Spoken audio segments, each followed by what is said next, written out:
presidential candidates. So after every presidential election, from Ejukwahe next time to President Kufuor time to President Nana Akufo-Addo next time.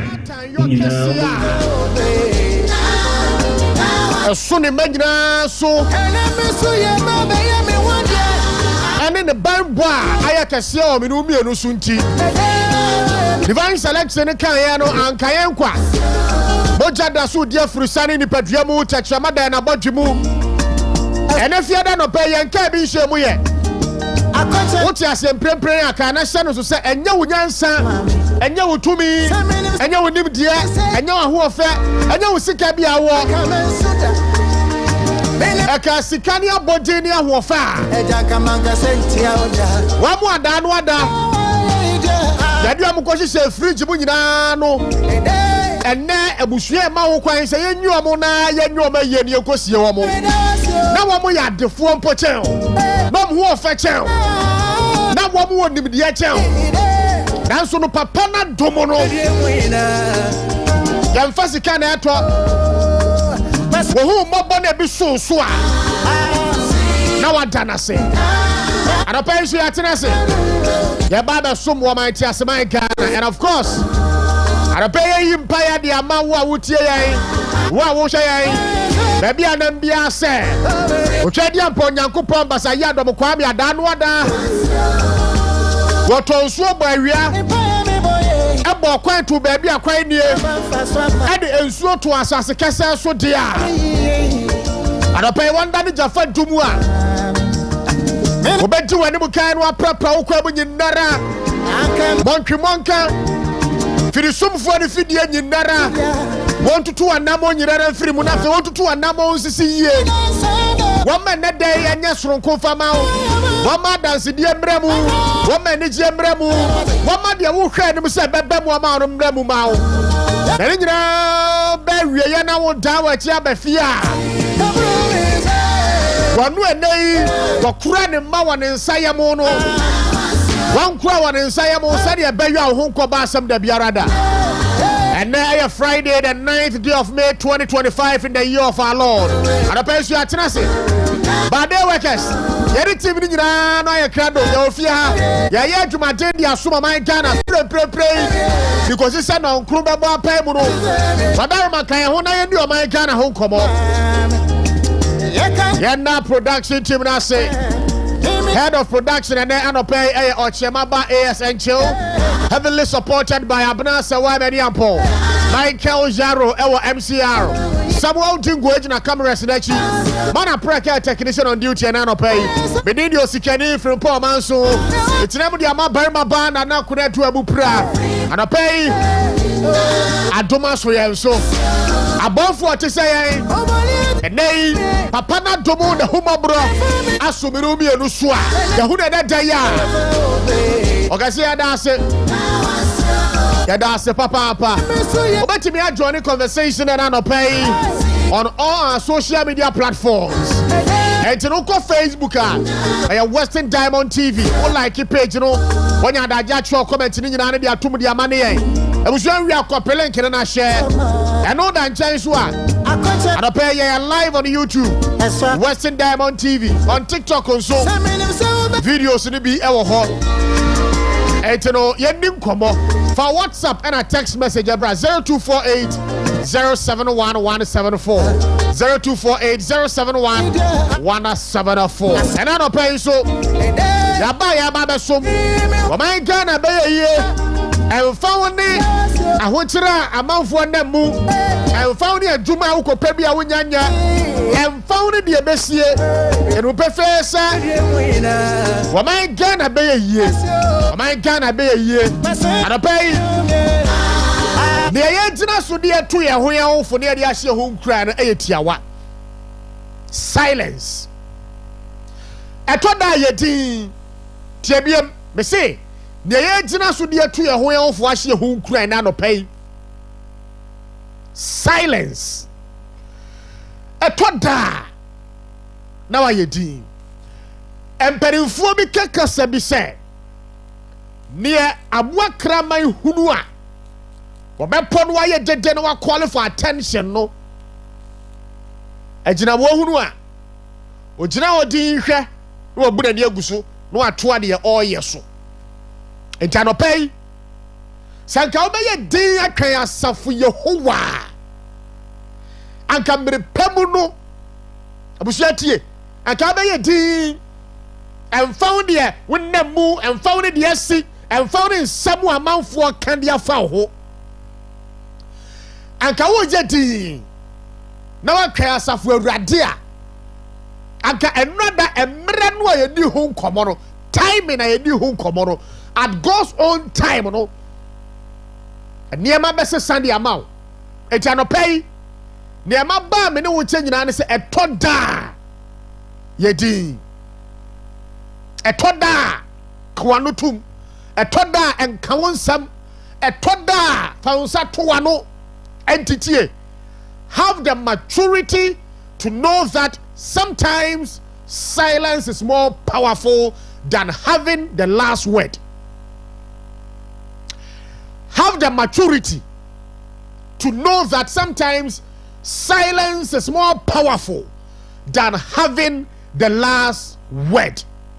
Abusia, it takes mature people, mature persons, mature brains to keep silence when in the midst of storms. Young fadisa, just say one more and neya yekasay.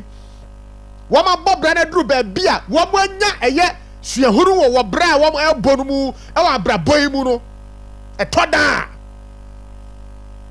Wamu ye di, even though asrochia elbono, a sefatasi wa kasa, near elbano, a sefatasi wa kasa, near watetino, a sefatasi wa kasa, and somewhere ye candia good hoofi, near ye candia tonesono, a sefatasi wa kasa. And so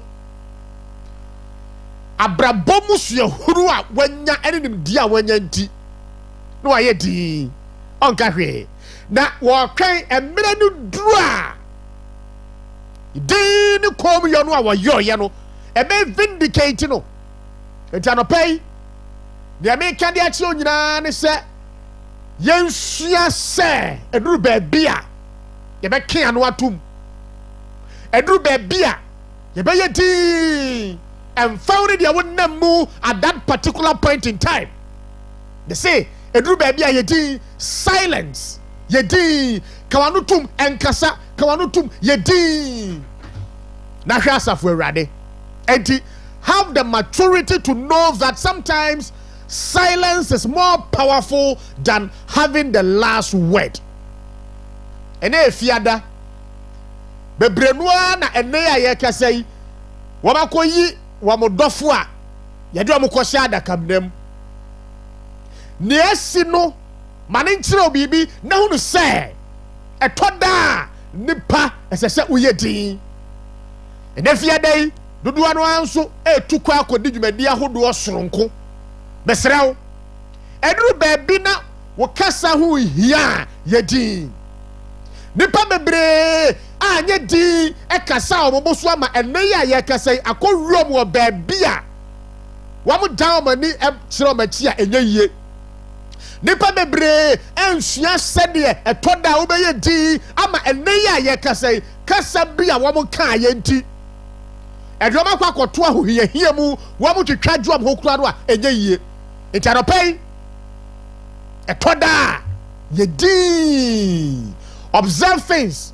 Atoda yedi in the midst of the storms, in the midst of crisis. Yedi. Have the maturity to know that sometimes silence is more powerful than having the last word. Abusia, market na wotin ho no. Ayen nsem nyina na esa wo ka. Baby a ye adwuma no, enye bibia na esa wo gigina mu na wo kasa ho etoda yedi. Etoda abusia me say yedi. Din ya wo bi ayo ye kom wo bi yo ye nti enne ne na ekoso sa mre ni nyina mu no he has been vindicated.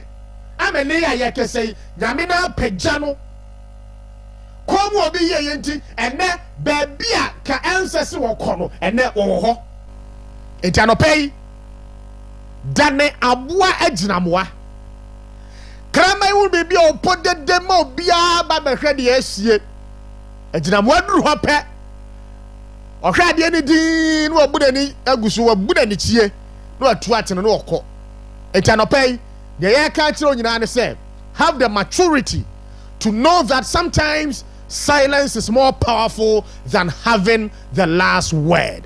Yajina we isu na yasanso amwache na yasanso ama akwaba. Eye wuntu mi 101.3 Western Diamond Television Western in the morning jubedie esu enie. Midin di Osikani Frimpong Manso and pay for WhatsApp and a text message abra 0248071174. Yeah, live on all our social media platforms. On Facebook, you know, Western Diamond TV. On YouTube, Western Diamond TV. On TikTok, Western Diamond TV. And I pay good morning.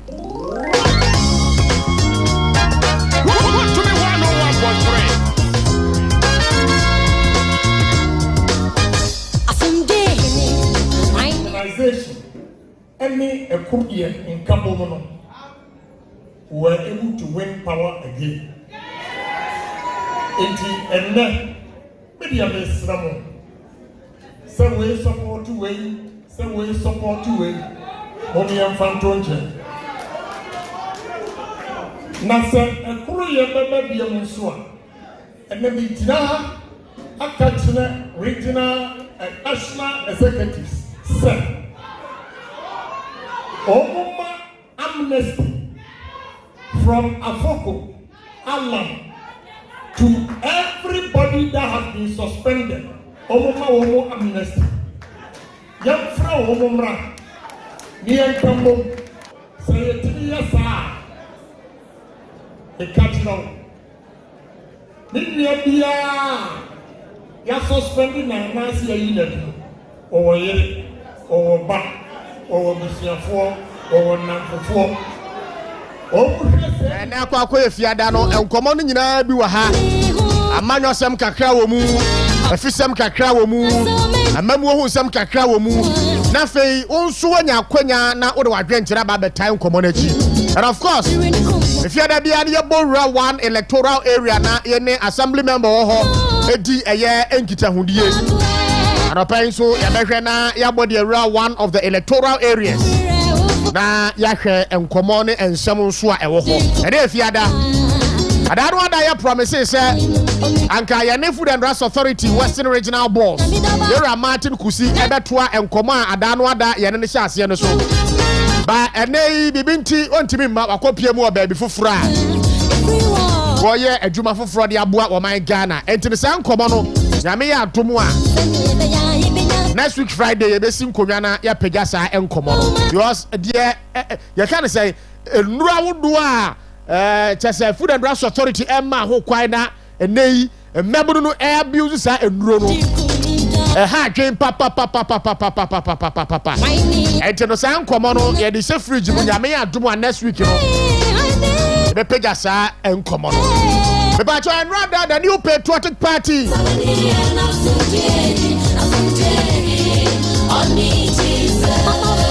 and I think the minority MPs in Parliament, led by Wasahine, Honorable Alexander Kwamena Afenyo Market. Oh my God. Abusia, President John Dramani Mahama, the first 120 days in office, no. MPP so Edward Madrin to the Abaye. Once it was so me and Naya John Mahama Atina Konyana Sono. And near me more pa. And in somewhere more Remo. And a Ghana Fuate. And the Omahunu. And the dear one day Femu Pre and Yanai. And Dramo di Amoyano. 120 bitter days of John Dramani Mahama. 120 bitter days of John Dramani Mahama. The moon somebody dear Bebre Benoit. And someone will do a border on national security. They are border on the fight against Galamsey. They are border on the economy. And then some do one one. They are Ghana for common pray. Dumso so kaho. That's it. Woman Yadaje. kyerɛkyerɛ nsɛm mu kyerɛkyerɛ nneɛma mu de kyerɛ Ghana ni sɛ adaa no ada ba yɛ to de ma John Dramani Mahama bɔhyɛ a wɔhyɛ Ghanafoɔ no ɛnyɛ no ne ne wa ba wɔdi soɔ ɛntiri daa no wɔgyina ɛyɛ CPA so a wɔbɔ ne ho aba so ɛbɔ ne ho safohene sɛ ne 120 days social contract with Ghanaians no wɔatumi adeliver nyinaa no Honorable Alexander Afenyo Marke ne MPP si Yewura John dabi dabi ɛnyɛ wɔnti na Ghanafoɔ to aba ma wo dɛm mo no there are real priorities ntia Ghanafoɔ gyina so to aba ma wo na wo ba you are doing otherwise. At the press conference no echo so yeah the videos no ebi ebe diable na yahwe except of and rather 120 bitter days of John Dramani Mahama addressed by the New Patriotic Party. Honorable Alexander Kwabena Afenyo Marke no videos na ready MCR Fagusuna yankohwe na yentie ne echo so enso ewo ho videos in the adorso ya chichebu bebrebe wo beyi ni nyina na watimi ahunu enkoma ekoso and rather the NPP headquarters 120 bitter days of John Dramani Mahama addressed by the minority leader no so no MCR fa videos no gumu mai na yenkoma pa. It is rich to hear the president tell us in Sona that the flagship project, the flagship program 24-hour economy, also known as 133, one job, 3 shifts, would find space in the 2025 budgets. That is what the president told us, that Dr. Forson, his finance minister, will pronounce on the 24-hour economy. But what did we hear? Another matricle. When Dr. Atu Forson appeared before the House with a budget statement, no mention was made of the 24-hour economy, their own famous flagship program. What Dr. Forson promised us was that, the 24-hour economy is being considered. And yesterday, as typical of them, they have inaugurated another committee. They said there's another committee responsible for enacting the 24-hour economy. Hey, President Mahama. Hey, President Mahama. Hey, President Mahama. About the same 24-hour economy at Tonsium, you promised that you were going to create the enabling environment for businesses to thrive. This should find space in your first year budget. If you really mean business, in your first year budget, that should feature. They abandoned their own flagship initiatives and agriculture. Agriculture in the budget, they only allocated a paltry sum of 1.5 billion cedis. Even if you break the 1.5 billion cedis down, 950 million alone is for compensation. So the Erikopoku, the agric minister, sitting at the ministry, is a redundant minister. I don't know the work that the agric minister is doing at the ministry, because there's no budget for his ministry. How are they going to implement the Nkukon Kitinkiti? And then they loaded a lot of money under that so-called big push, which we are going to scrutinize. They did nothing for agriculture. They did nothing for the women banking. Yet they are promoting Galamsey. We are also aware that another group in the NDC are pushing for a third term for President Dramani Mahama. Is a reason why, instead of the promised governance and constitutional reforms, we are seeing a new agenda. What we know is that there is a sinister and diabolical plot firmly underway to tighten the president's grip on power and prolong his days in office. So they knew that the firmness of the Chief Justice will not allow this. So they started to unleash the attack dogs on the Chief Justice to try and clear out of the way so that they will have their way. But we, the minority, today tell the NDC government they will never have their way. We see diabolical schemes. We read the signals. And we say this clearly. Ghana is not a monarchy. We will not be ruled for life. We will not let one man's desire for autocracy and unchecked power rewire the constitution to suit the ambitions of a desperate party. So the hawks in the NDC, who are so power drunk and are pushing through this third-term agenda, let them stay their hands. President Mahama promised Ghanaians that he would act decisively and swiftly as our country's leader. In his might-trumpeted social contract with the people of Ghana, President Mahama solemnly pledged, quote, ban illegal and new mining activities in forest reserves, roll out our Tree for Life and Blue Water Initiative to heal and sustainably harness the environment, end quote. And yet, illegal mining has flourished under his silence. Foreign nationals caught in Galamsey operations are deported, not prosecuted. Contrary to the campaign promises, the promised repeal of the LI 2462 remains unfulfilled. The rivers continue to run red. The forests are gashed open. And the president who accused Nana Akufo-Addo's administration of inaction on illegal mining and promised decisive action offers excuses. The government's inaction on illegal mining is not just disappointing, it is a betrayal. While in opposition, the NDC loudly declared that if elected, they would impose a state of emergency to confront Galamsey head-on.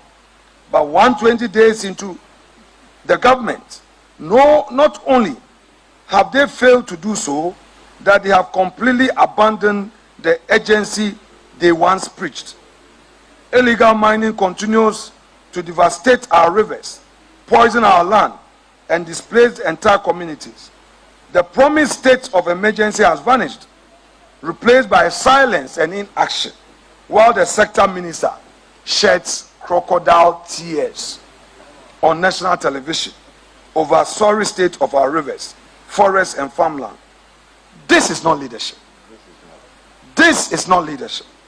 It is cowardice dressed in empty campaign rhetoric. It therefore came without a surprise to the people of Ghana when recently, on May Day, organized labor, speaking through its Secretary General, boldly condemned the extent to which Galamsey is destroying our environment.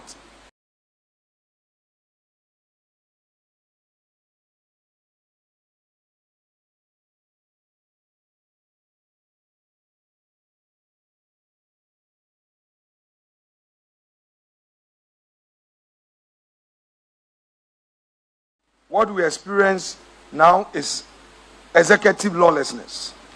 On his inauguration day, His Excellency vowed, quote, I shall strive to exercise sound judgment and be willing to act timelessly to resolve our challenges, end quote. But when faced with a clear breach of Article 286, when his appointees failed to declare their assets before taking office as constitutionally required, he did not act lawfully. He invented a bizarre punishment, a 3-month salary forfeiture, no referral to the Commission on Human Rights and Administrative Justice, no investigations, no accountability. What the president did was not a legal remedy.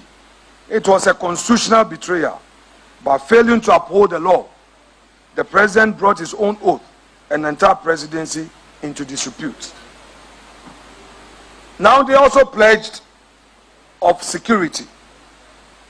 They themselves, by their own actions, have undermined this through their neglect and the military politicization. In his inaugural address, Mr. President personally said that he was going to secure our sub-region and, quote, we must work together to keep our sub-region safe, end quote. Yet under his own watch, Boku bleeds. Boku bleeds. The president offers neither decisive intervention nor compelling empathy. I repeat, today, Boku bleeds. The president and his government offer neither decisive intervention nor compelling empathy. Instead, this government has destabilized our armed forces, pegging seasoned, loyal, and trusted officers and replacing them with partisan subordinates. The fact is, the government is not protecting the state. The government is politicizing its spine. A commander-in-chief who weakens his own forces in a time of crisis is not a leader. In his inaugural speech, Mr. President declared, every Ghanaian has the opportunity to contribute to our nation's story, end quote. And yet, since taking office, his government has waged an unprovoked war on public and civil servants. Thousands of civil servants, especially the youth, have been dismissed, not for corruption and incompetence, but for getting employed by the state before his return to the presidency. In their place, party executives are being recruited. Teachers who were recruited and posted into remote communities to teach have been sent home. Nurses who were recruited and were in hospitals and at our health centers helping the poor have been sent home. Efforts to recruit more nurses have been put on hold. Those who graduated from nursing schools and expected to be posted are still at home, have become desperate. And we have a government that is rather creating more unemployment than employment. We say this is not inclusivity. This is not inclusiveness. This is ideological cleansing. This is not a present for all. It is a government for only the NDC. We have two Ghana now. Yes. The Ghana for the NDC, where only their party's foot soldiers enjoy, and the Ghana for others who must go through a bitter experience, pain, and misery. From light to darkness. From light to darkness. When Ghanaians say, let there be light, the NDC say, let there be darkness. So we have a Dumso Pro Max. Darkness, darkness, darkness. Mr. President promised to fix Ghana's energy crisis. He accused his predecessor of failure. Although NPP came to meet Dumso and fixed the Dumso, yet during the campaign, Mr. President and his party rather accused NPP of not keeping the light on. But let's all be honest with ourselves. The last 120 days, we have seen persistent power outages, low voltage, and silence in the face of national inconvenience. Not a single moment, a single day, has the energy minister addressed the Ghanaian people on the energy crisis. Where is the energy minister? Is he lost in this darkness? We are taking a torchlight looking for the energy minister. We cannot find the energy minister. Mr. Energy Minister, where are you? This darkness, bring back our lights. We are taking a torchlight looking for the energy minister. We cannot find the energy minister. Mr. Energy Minister, where are you? Okay. And you know, that was Osahene Alexander Kwamena Afenyo Markin, the Honorable Minority Leader, and address President Enra. Yenyina President John Dramani Mahama and 120 days in office, so specifically on security. Na yenhwe wabaya no my Ghana security say ena etie. Mesaka Richard Kumado or a security consultant. Good morning, my brother. Yeah, Mina, thank you. Na apombo kwa die. Go ahead, please. All right. The other guy, Richard Yanshe, President John Dramani Mahama, 120 days in office. Ghana's security. Utinasi our monitor, you know, to say, the other 2 year NFA, the why the Afahono so far, you be ready to say. No, I think one of the best things he did was the geopolitical side of managing the economy of Ghana and the stability of the governance process. He visited the Sahel region, Niger, Burkina Faso, Mali, and also Cote d'Ivoire. He's been to Nigeria, Benin, Togo. In doing so, the relationship with our neighbors has been secure. Other one, which is also good within the 120 days, was to ensure that the mediation team for the Boko conflict, led by our grandfather Asantehene, had their first meeting. And it is very, very important in terms of resolving the Boko conflict. Then the other one that came to mind was appointing the security heads as quickly as possible.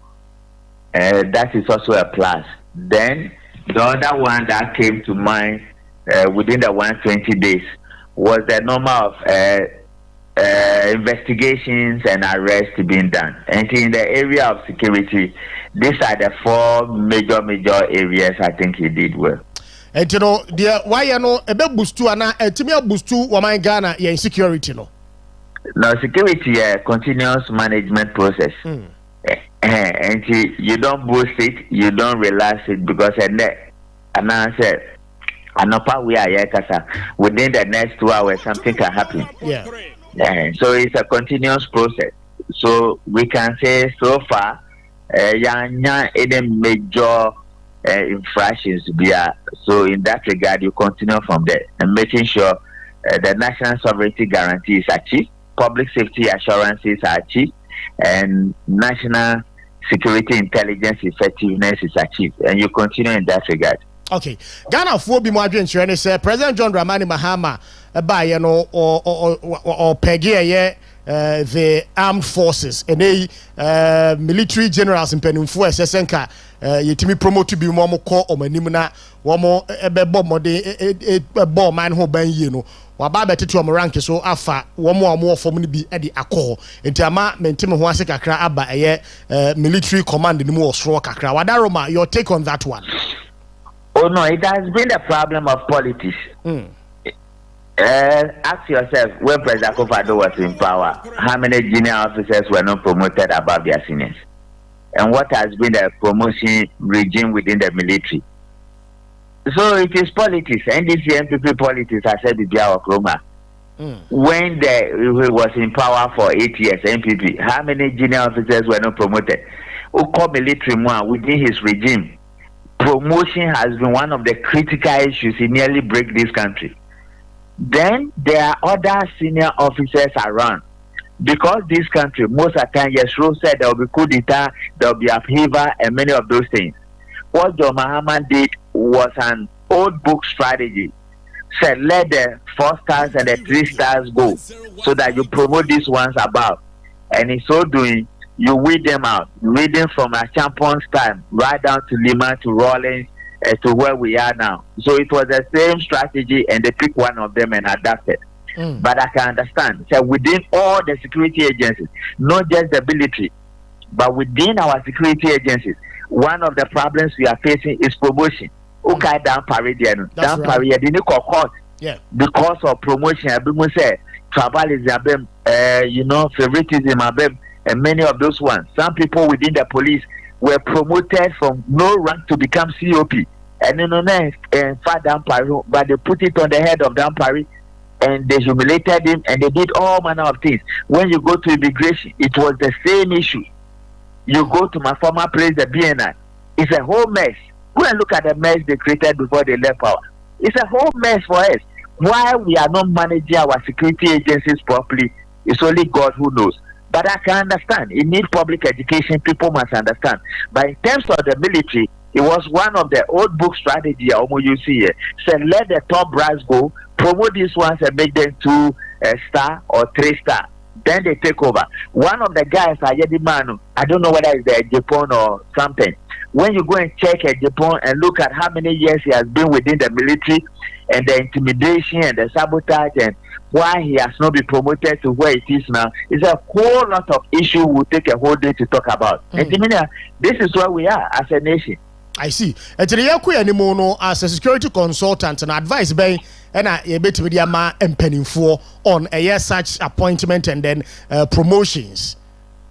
And sometimes you say, "Oh, we are penning for." In which capacity are they penning for? In terms of reasoning, or in terms of common sense, or in terms of political fraud and criminality?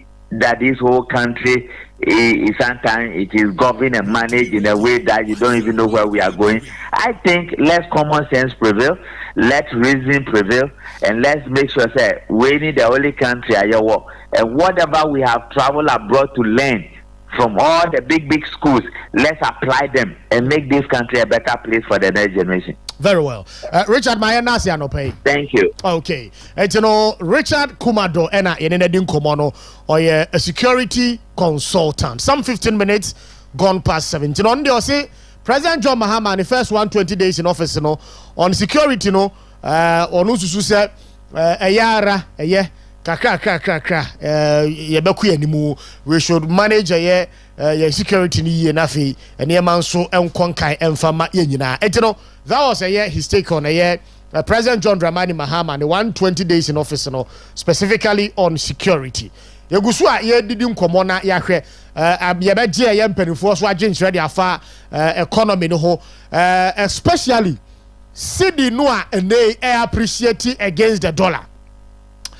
And finance minister say cedi no a appreciate no and a 9-day wonder mantra. Nemo no will make sure say we be sustaining the appreciating of the city. But dear wamu diga ene wamu a ene ya ye ka say eba no economics mu a wama kwadare mu nso e kan say city no a e appreciate no enye aban a wati suoi ebi bi a wo ye ye ntina city no appreciate say ye be ka no kura kire ye ho a abai ba ye de dikai o make any bullet payment abusuya yes cedi no into dollars na dey make such payment no na etoso mienu so ene abai ba ye no won fa nse bia hu apono so a enei enam so ama cedi no enya ahoden ne kase e wo mu no eye President Donald Trump tiebiem President Donald Trump and they are say and ye sa US stock market slips no and no aka hobi ana empremprem dollar no aye hata ukọ wiase afada nyina wo ne US edigwa no a wo use dollars digwa no wo nyina no and they are say wo local currencies no appreciate against the dollar enye Ghana nko a etino san komo no abai a otisue edi a wo no safo ne aban papa ba na ye ba ye no sidi no ahoɔden no ekosoro nyina no ene wo mu ntiatia break a na wo mu gi enkyiremu papa free wo mu akwadare e wo saa sikasemu enkomodie hu a wo benya ho ntiase aprekopɛ rather than say ene ye boy ye finance minister na ba so wo nya hweye John Mahama nya hweye naturally say yesha afifufuro bi ase na enema koso wano a ene esese credit e wo ho no de dikan abandada na obese no koye no embody no bobi oboye no yemfa sa credit ni bi ma no na face no yen check the fundamentals, that is all. Today cedi no appreciate against the dollar no aban otiswe enya na ho odin ni nim de bi ana enya susue bi a waye nti ana enei cedi na ho odin esoro kwa na ekọ no ye benya mpanifo na ene o ma disa enkomo no na ya hwe ba bi asusu ane brode ho no enso ebekọ akwakoguo ne etoso bi emu nso no President John Mahama 120 days in office on governance amebu na kasa no the first 120 days you know at was saying send a koye And I'm Ponusana Elko. Are you impressed with his performance? And I'm Ponu and Niama Bakumi Ruby and Sambia.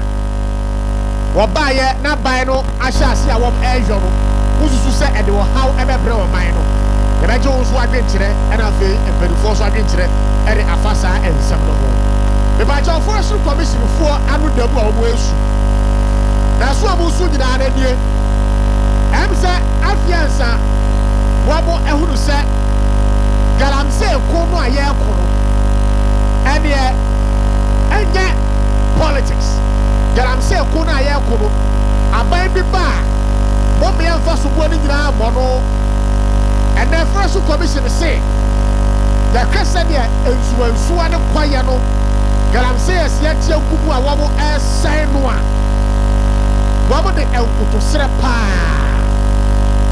ko bi ama eye ahemfo and afi community members say wo mo tie eye communities ahodo no aye ya galamse wo hor and afi ahemfo e wo sa communities no mu no wo say adabraka mo wo na wo mo ku galamse no na me tie na me bisa say na first commission no wo fa under president Adam Kofi Abreso no way because they were silent.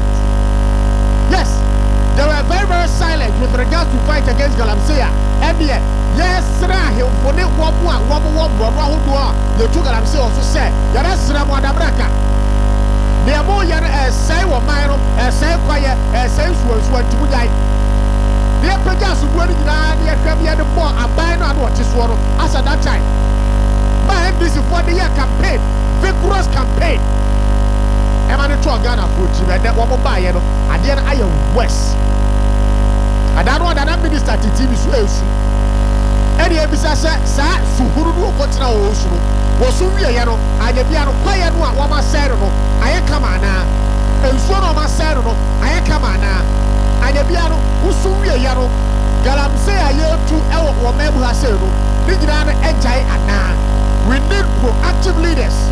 We need proactive men in leadership. Say the best to be a dear bomb, what meant to be a usual to be no, that benefit you. And that NDC chairman, to me, as top a year, you can't say a bite team. Wow. What could you say? A bite team, one could you say? NDC chairman, to me, stop us at team. Where's the bad? Sansa muhudu we ebada ben ye wiade atuane de asu obi so say wo de unfree aba mu ntiro unfree e party mu ntiro adwuma wo ye de sai no amebu NDC dia man first 120 days.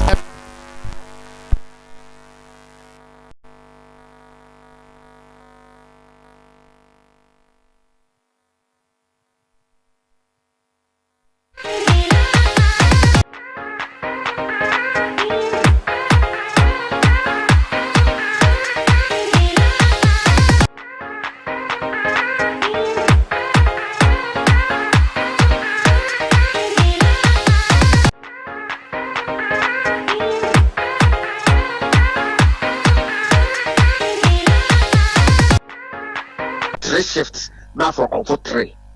What it then means was that you're going to triple the workforce of Ghanaians. Yeah. Is that what is happening? Mm-hmm. Oba State of the Nation address in January. Also, one mom, Finance Minister Oba.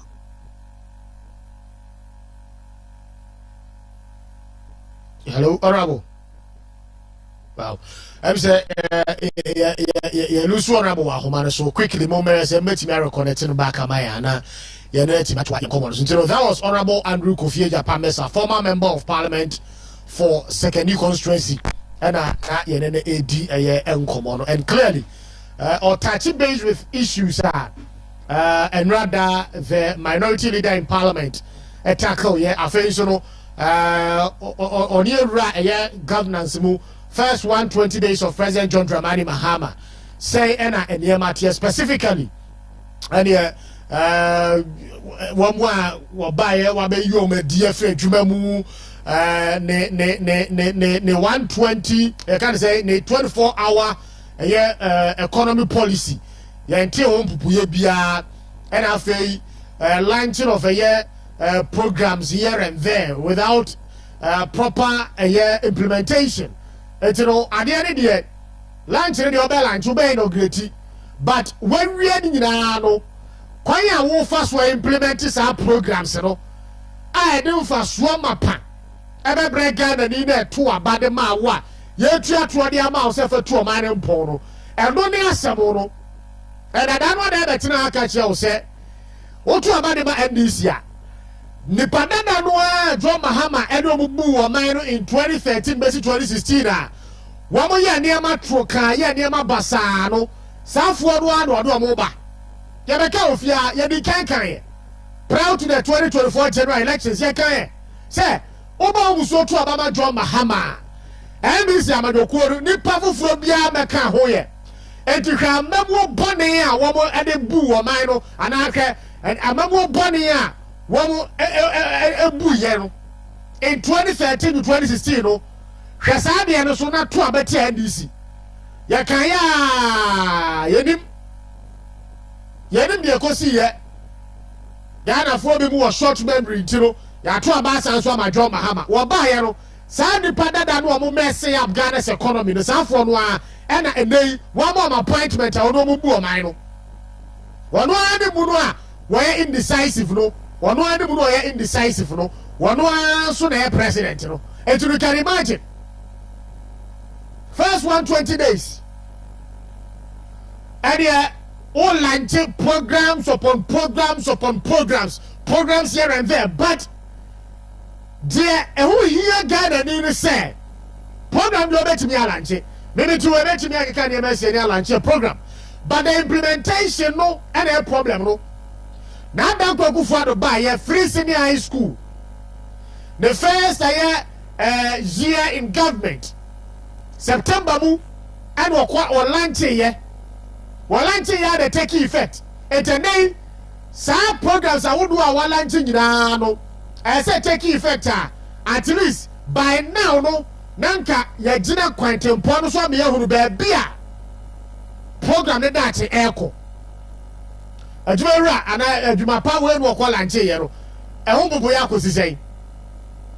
Ehun komo te sen. The tia is a first year airline channel, and yet one more subscribe to a year, one no, one member figures in one. Asa after that, Asa, Yantum be free sanitary pad, walk or lunch. Bosome aso, a man who are school so. But by our funny about time, would tell me more about me, Momano and Bethia, one the party bana, and I know. Woman from my so pardon me and Saka. Let's ask critical questions. President John Dramani Mahama Memwe 120 days. Rem. Yes. Said yes, it's serious can okredwa. And we say rem. Rem pa. This wasn't what Ghanaians were expecting. That clearly. What your position now and somewhere Derek Ghana Nero now we get 2 minutes and contemporary would be in a position and that 2 minutes when you expose you. That is it. Yantuan Commodore so Honorable Andrew Kofi Japan Mesa. Yes, Swaka Honorable Osika Madaro ma humanity ko NTO. Enyo humanity ko. It's na bibisa. How you run it? 24-hour economy. Yes, yes, again Takoradi. Factories all in wait, go 24 hours already. Yeah. Echo Flowers away. Echo Gasem away, you 24 hours economy. In the one of one 3 shifts, no way, you 3 shift already. No. In the upper industry, no one can get Takoradi. Elbanaba fa. Nkofu mwaye 3 shifts. Waka police now. Mama here no now. Waka no trano. I feel local circumstances. Local economy no.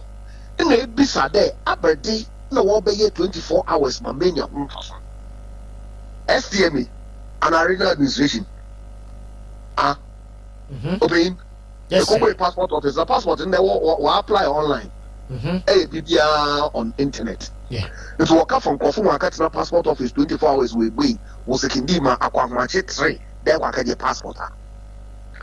and I echo SDMA 130. I'm watching the echo the building permit and I get the burial permit and I get the abadi at 1 year. So it tells you that I am that. It tells you. And I'm about provide the capital mobile factories across Ghana. What be it about 24 hours now? What is the demand? It tells you. They look. These guys, it told a what pill. It's a Sambia or Bakabia or Baka. The young men, you can't take. You can't take. Now, 4 months down the line, I want to abandon what from the Joe. Hey, FID. Nurses, teachers. Minimum performance from 2017. Asakon. It's a bit of a great opportunity to be a couple. Another urban participate the ones that were already there. Or we intentionally there. And when not, the man don't go for the Naban, the time. Ghana phone. When your opportunity will do. Everybody a big year will need to work flashy. Now, but for party four, under the pretense that it creates new jobs, Anna. People will see. Oscar. Yes, sir. Because minus 1 plus 1. Oh, same number. Or the same. Cost 90. But right now, what policy propose and electricity look like doing? And they do so. What they all know, baby. And the paper will do here. I want to do it. There's one more position. Why would they do it?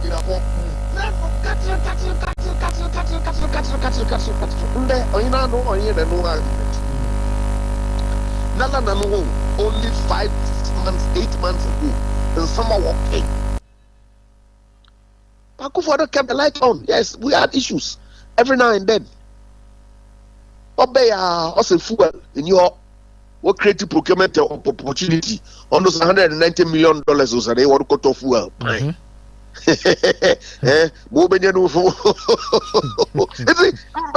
Look, these guys, they are up to no good, and with time, Ghana football. That's why they are looking all the world destroy the judiciary, all the institutions of state. They are bastardizing the public service. They are against us. But I can't was the cash open.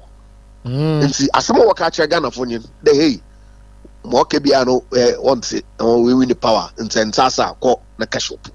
And see, Osga 120 DC day. It's clearly showing signs of retrogression rather than progress. Okay. It's about someone. 1 for 1 2 1 for cell phone. Now I may be a maker. There is not as if to say they wish abandon wrong. They on the moment we don't wish the government well. No. Why? Oh, you know, they ain't not been no person. No. Oh, you know, they ain't been no person. In the air, can some young can't they can't on say no. Although ye, or send all ye are gonna fall, you been no person. Oh, ye no ready into win election. That's right. Or say no soon or say you win election. And so there are many issues able to make that politics. But they have to sit and work. No one dare propaganda. No, now they are not in a position anymore. Yeah. Na intentam na share the way you be what to acronym my policies are. And one ankasa what committee magana for the to abamono ombra no mbambe na yaso ntoyen no yen brana yembe ye. Never reduce the taxes 10% plus 1% plus 0.5% to say they increase electricity by 14%. They increase water. So what have you done? Cost 90. Yeah. So now the Danko Akufo-Addo the time. Oba Abanim or reducing or abolishing 17 taxes. Ghana first one anyway. They got to Obama Masamahama. Hey, and that's what you want. We had suffered this man for 8 years. Yeah. under him as vice president and president. But how obeyed yes, and I agree. That exchange and Kawina impacted a lot of people. Yeah. Abundance share was that look, yeah, alcohol, and I contribute there, but I agree, I admit, it created a huge problem for us. Honestly, you lose election. But alternative, you catch someone every time. These people, they don't have any plan. What's about a good board? Hey, yo. All right. You want somebody, Paul? But yeah, how we take on the judiciary system, the suspension and the removal of the Chief Justice. Jewunam painful pi akasa ho. No. Ebinyum one kasani na no tainted with politics. Both sides. Yeah. MPP no NDC. Na ebinyum so waka focus on the issue devoid of politics. In the politicians on the sides they focus on what third party for work want some and the danger am samahama onye Ghana yere kotu. Okay? Also be outchasa onye blende chirachi o. Right. Wuntumi Radio 101.3. Yen constitution no framers no designing such that you began 3 key arms of government modeled on advanced democracies, UK, US. One democracy no why time tested winning over time. What got the experiences P. It's the model and constitutional. They be here executive obey managers of day-to-day economic activity na kakawina. They be here legislature obey number some nation you be here representatives across the country. But wa kono wakati na hodo wa afya wa chichembra na no won kakawo wa hwe aban nisikasam wa hwe moroko chiwo wa block boko ye no wa support and all that on your parliament. And your judiciary say conflict be aba assembly ba order waka and one no tuma utum Moses. It was not for nothing they design a constitution like that, because every civilized advanced country that's a system that they operate. Military rule, in fact, even during military rule, where the executive and legislature is suspended, the judiciary still remains. In the year 1992 constitution, that was the model that he adopted. That 3 arms in Nairobi independent, right? Yeah. Now we serve as check on each other. And say president obian tumunso no for petition nkwa no won yinedi. Say speaker obian tumunso no for petition nkwa no won yinedi. It certainly means that Chief Justice obian tumunso for petition nkwa no won yinedi. And that's what the way you shall not see under the same provision. Where you judges with them, but at the Charlotte said electoral commission or a chief justice. And see, Mr. Mahama ban obey. One else some work opposition. There are His Excellency Nana Madam Kwakufado or Park a court with MPP judges. Other courts now are park.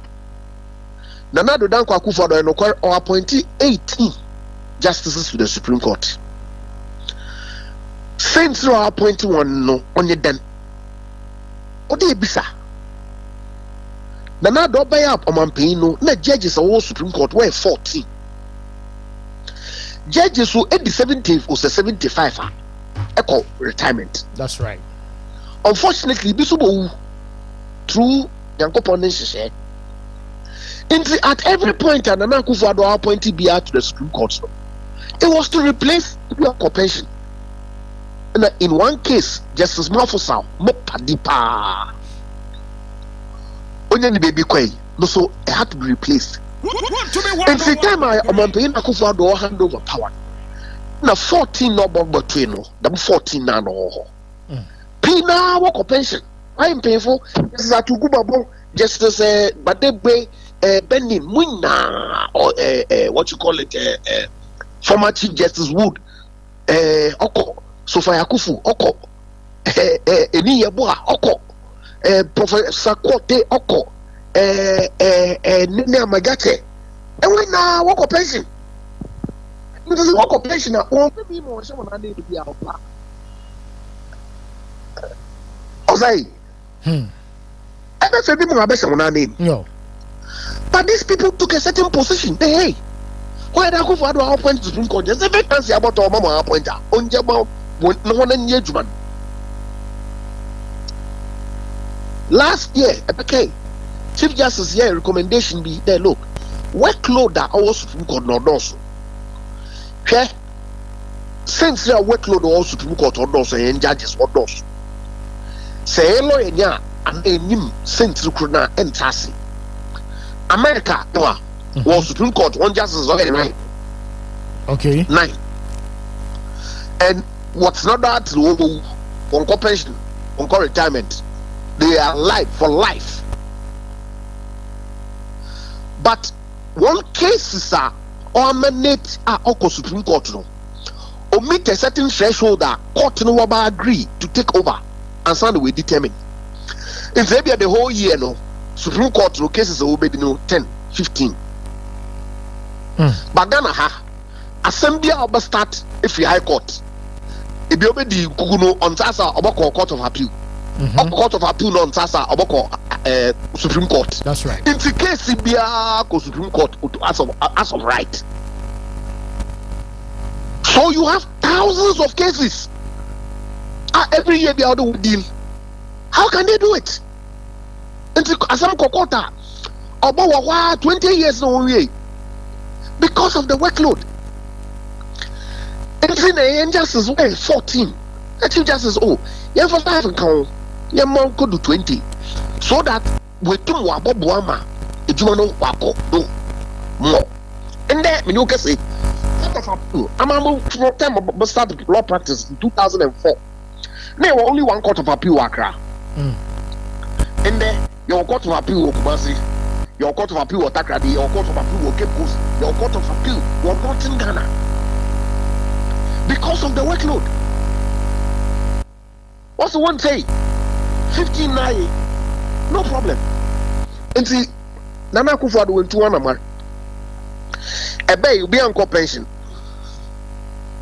January to now, be on pension. 14 won't be on pension. The mention won't be on. So about 27 justices. What end? And echo in some of the case, or share NDC for lawyers for the Chief Justice has to be moved to reset the court. Hey, you want to tamper with the independence of the judiciary because you are unhappy with the election petition? I want to chairman say, oh yeah, which was thrown away. Yes. Maintain who elections petition. And it's a very dangerous path that Mr. Mama and his government is taking this country through. Yeah, politically cloaked. Politics. We are not looking beyond to see the danger that this president is taking us through. And in the look, let cool heads prevail. Okay? There is something that is called rule by law. About for constitution or else and A. But that's not it. There's a reason why they say the letter is spirit of the Constitution, which embodies the history, the experiences that your country has gone through. A man walk through. And so how the separation of powers and the independence of the judiciary evolved is to the effect that Serebana tamper with the provision, the removal of Chief Justice. You can't operate just by the letter of the law. No.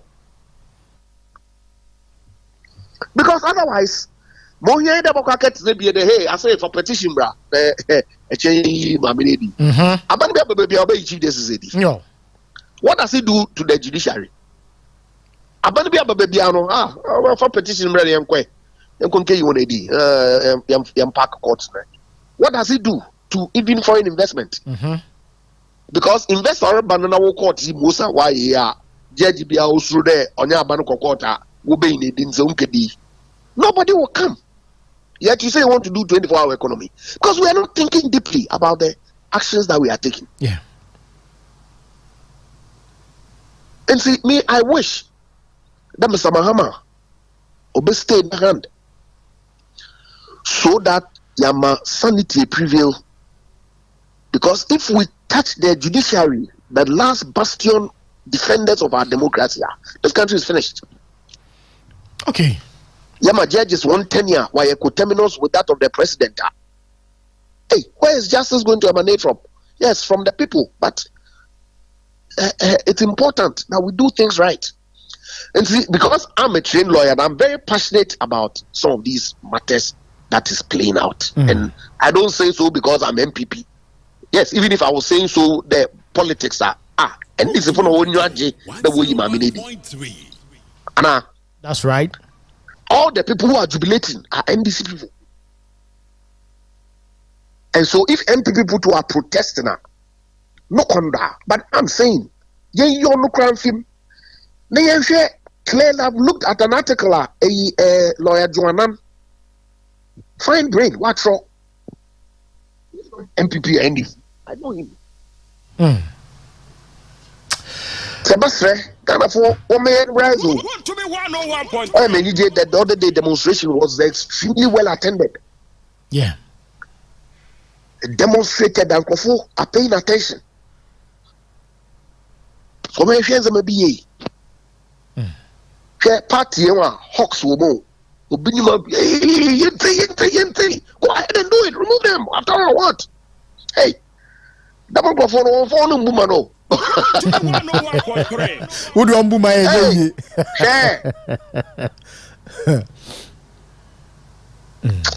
It was a story I was told about NDC appointees who were being prosecuted during Nanado's time. Okay. And they both their governance, governance.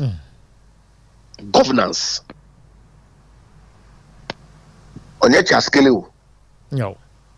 In your milk chest, and then you a flat stick be able to make that ball. No.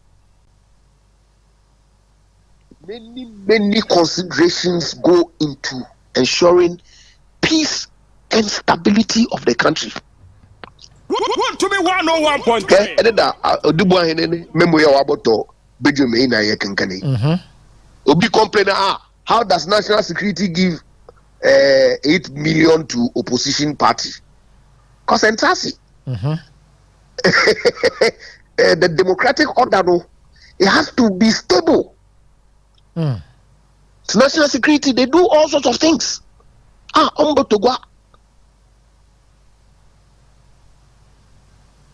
See, Abutere. Okay. That's right. Now, stay off the judiciary. Chief Justice is not above the law. But there, was that you? Also, one of the grounds I was our office now official traveler. Obotu onye nukunako. Abane botu yakawo. Onye the personal assistant bako. Abane botu ya. Onye the security bako. Abane botu ya. In fact, she's entitled to travel with 6 people on official travel. 6. But all private travel on to me in the banko. At be that. Want to be 101.3. Osa. At be that. All private travel 2 times at the expense of the state. If she can't travel with her husband or don't need security man or anything. At be that. A hard dream. I cannot understand. It's because of that we need. Across say court nyana nasamo. Court would be nasam. And a lawyer court and for whatever reason so okay disable court no what chastise it. Also chief justice we good any or the name make you for. And see ono okaji record of proceedings no na wako take action on it. Okay, a record of proceedings now what the man no. Enyim na wo twu no nyim. And see because of that no the chief justice one doctor the record of the court. Na osay no bi so Marco court osay ne versus Ejapamesa. Yen asam no ne record na court no take. Ana Kwesimesa wo producer we be pay ho. Na court no we tru n'enyim. Also why the one draw n'enyim tru no in amena osa versus Ejapamesa yen record them. Na who case ah? Anya who case ah? Anya who case? No. Edwin Wine Chassis. Yeah. I've read the petition. I've read the responses of the Chief Justice. There's absolutely no reason why the president should have proceeded to set up the committee unless he wants to achieve the political objective of removing the woman. Yeah. That's all. Dangerous part like this. Hey.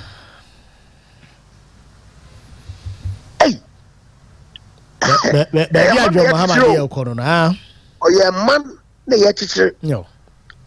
Yeah, they be a maker. Then some the man come back to what this other lewa. Or say all this have labored, and we share their glory. Ours to do exploit and add to their gain. Those who come after will take up our story. What toil? Na yen yedi ho dawo eyen so ye na sede de be ye bia kaso amadachi mba wo ba aboso do ona ye de ye ya senior honorable I look I shiver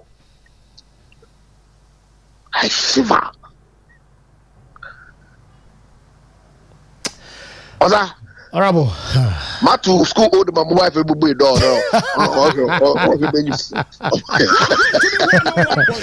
very well honorable anytime biadwa obeba fie na wa pass by na ya extending common ye pa but ya nasi anopa so obenu adaji very well okay all right sure, honorable Andrews Kofi Ejapamesa, former member of parliament for secondary constituency and yedene di enkomono. We go up some 28 minutes gone past the hour 8 Western Diamond Television.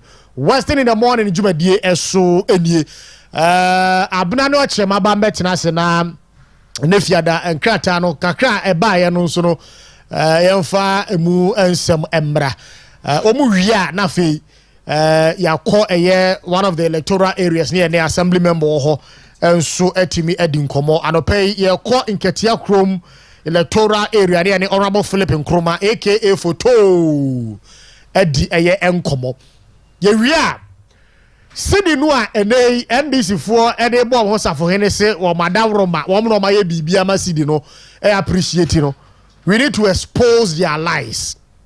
Yeah. We need to expose their lies. And there have been numerous write-ups from some revered economists. One more say my NBC and take credit no because idea way enya NBC aban no enhye she bi ode aba. Ne nyina no Donald Trump. Sa ye can say trade tax wode aba no. And what they check the sub-region one woman in the US di dwa nyina no enei esan sa ye can say US for stock market slips no ama some for the local currency no I appreciate it. It is appreciated Ghana so ye ni US di dwa enti ma woman fa mo safo ni se woman no ma ye bibi woman nya hweye dia no mo ba yo ma ye 4 months na president Mahama ye bonus am je fi twro na we twro aban papa ba e na de be we nyira me say afi no kwa wieye na cedi no e da gina sa 13 cedis per dollar no a e na e be bojo mahama aba so o buy o make any bullet payment what the contractor for ka and then can say SSA o make any bullet payment o se Ghana scan into dollars na SSA o make some payment no and how be who the real factors are contribute to appreciating and depreciating of the city. Abna machi ofa ye ho ye na odie ne Yesu adom me ho ye Chemaba senior boko die alhamdulillah nice one want to be 101.3 I say kan yakopon so kase yo tede no yeah nti ye de na ase ene fiada oh yeah me da so ene o da oh yes wo ye fiada won oh okay kofi babone kofi ochi yeah ni say me wie tertiary kra me ye aduma na mbapa nim se want to be 101.3 ama me kra ma wo ba kokra onim de I say ina dem na boko school me say papa school be na riken ina boko school be na me so penya bote na bi me na me bi kwa me meduma ma wo wan kra ma wale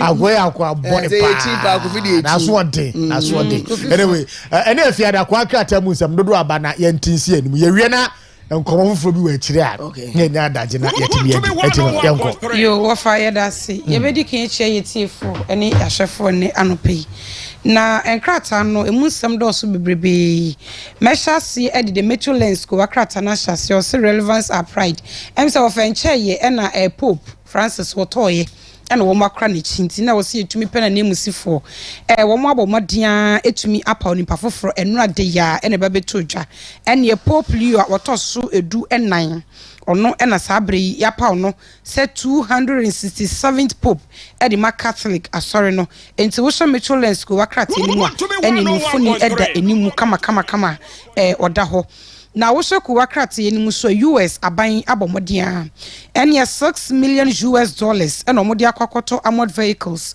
edi amagana ban se yenye na ene yemfa emagana armed forces no na ntokwa abrane a esim ewo bokuno so ofa yenkopata the metro lines ko wakrate nim ene anopai na kratafato so miensa no so no pani ba ko da ha sei ene wo kire mu sei Ghana ye gold reserve won so finance Bank of Ghana for me nya ntie sei ene ye gold reserve na hit 31% tons enti wo mo de bo mo asafo hene wo mani agise ya se within this short time a wo mo ba ye no wo mo achievement no ene ye ka kire wo mo se achievement wo fa mo je enye yie kire se Dr. Mahmoud Bawumia ne hihie bia wodi gu akwemu a sa abra na mo criticize ye eno mfa so ne ye huni enti mo fa credit no fa ma Dr. Mahmoud Bawumia kratafa to so me se o Mitchelens ene de sansemi so edi ebaye anopai me the informer de bokrata no ena me de etwaso e de bokrata mo boso nim na abena akakura da Cardinal Prevost wono ena ndei ye ni say an American Pope ebinum so mo ntia se American no Pope de ensem bebrebe ahwa na fada foni na mo beja ne amoye na makwa ya foforo ye me nchawa no won say adano na news bi so was circulating say Trump enim say ni nipa pa ena ba be Pope no okay ena aba mu so ampa na the informer the worker and Yewura Martin Amidu Nifoni eda Martin Kaiserbans Amidu ana Yewura Professor Prempe onfoni na da ha omuti akwakwahye eye chance ba kuma wono preso bia betuma yineti ede free mu na Professor Prempe na wotutu bi dia mane Yewura Amidu se papa no sebe ase niti aboduem na adwe na ase efrato form ni na ne se Yewura Amidu akache papa yi se kwanya Yemampeni John Dramani Mahama yi no se o meye dream training ma the Constitutional Review Committee no covert NDC anti-NDC agenda betumi asai NDC party no na papa nso te ya ne bufu ya watoto bi de ama ne Yewura Martin Amidu se na adwen abofom ama se bo nya aduma hawo no ati no ada na wasre abafo mperimfo ni bia no ya pa o na adwen abofom Nema nkwe e wo soro ho. H kwasi prempe. Oh say Matiam do adwa atofo. As the tia bodu mbisa no. The negative and positive na carbon na peda. To kan say ni red and yellow, red and blue no. Why is no? Okay, cause how can cancel prempe. I'm say papa no ni post or here on Facebook ni ade no. Person dey era H prempe atem. Say Martina me do no di kan. Oh yes, one dey nka ko post. E call short. Yes, Masa papa ya mo yi ni say on constitutional review committee chairman no. Kind of covert anti-NDC agenda and it will friends say but for me I use plagiarize said the oh they mean kai bro from me kai plagiarize I plagiarism that be say jeopardize yeah boy sabro no before e watakwa biso fifi mantem na afamasa akotom nso enti no eno ne ensem a Martina me do culture obasa we nya ade bi esese obedidi ba ntiremu no okwahwehwe the meaning of covert na tese bibi secretly na de Martina me do kan oboa well me de minim yente kurom ha ene yese nanado park court no okay yente kurom ha ene yese appointee bia no hold sensitive position memu ase no ya to abetia nanado ntino saafo ni nyina nko Chief Justice ka ho mebua isi maame no oka ho she is next umbe yi no mebua enti no wo beti review committee na ode onkrofo ba nipa no otencha ne beka sa na mo na wa hye ase a wutu ene sa adwene na wo dwene ma obi dia ene wo mu a wa from nyina on the to serve on the committee ni nyina NDC fo nya no ano wo ka se wa kabon pen mu a odi na atem ede no aso nyina mpanimfo ba to hwe Martina me do anyi chen kwasi prempem mebua oh yes Martina me do yin se mpanimfo no bia no ya pa o so bi ka se bia asa otu abodu mu a oni watem wodi na tem se wadwene frato fam se wadwene frato fam na ato fam na so oni watem atem didie so wadwene ase kan nya ato fam nya atem didie ebia na wokọ bebi a enya atem didie so wokọ akama mu a atem didie me se obi ka sa abo akwase an sa na yatem mama mi se na se woti we oduru fie na ne ba small girl last odin birthday ne ba be catch us papa dia wo ye dia kama se dia wadwene ye fruit ma to fom a me chia ne nsem obetia ne nsem mo hunu se ne kasa because Osikani omani o mu se sia no enkwara ni na hunu se yes me akoso no akwese mpeni fom di enim no madwene ye atofom o I tell you ntimi ba ka kire me wo hye niam and I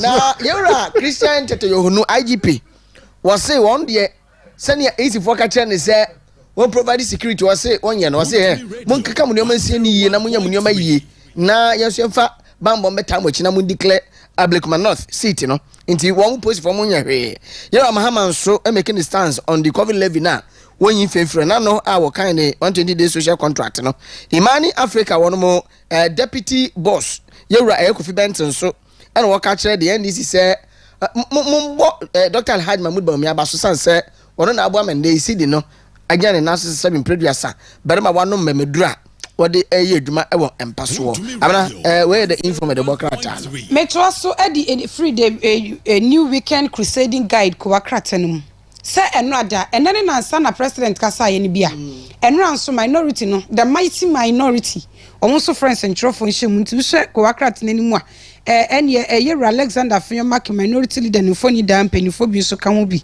ene what say 120 days na President John Dramani Mahama wababedi no of disappointment sanso ena entro nkontom pol wodi ya kire ganafo nipa pempempempempem no modwuma soro wo asabra ye kasei wo mutifie wo kom edi wo mu wo se 120 days no dum so ena aba amafo enwuma sese ni nyina no enra wo ekanye wo mu central function mu Fred the new Ken crusading guide nim anyway eda ene anope former minister for lands and natural resources yera ginaponifo ni da hasei en wo se wo fa cheap embedded passports na enne yera Samuel kuje to black card and one lunch na beti se ne tie ni wo hwe wani wo hu na woka na when dey kan je first one Julius Debra di ka je ne de. Julius Debra. On di ka je ne chief of staff. Yes. Odi ka je ne de e na owo kunkon no oso mo bua.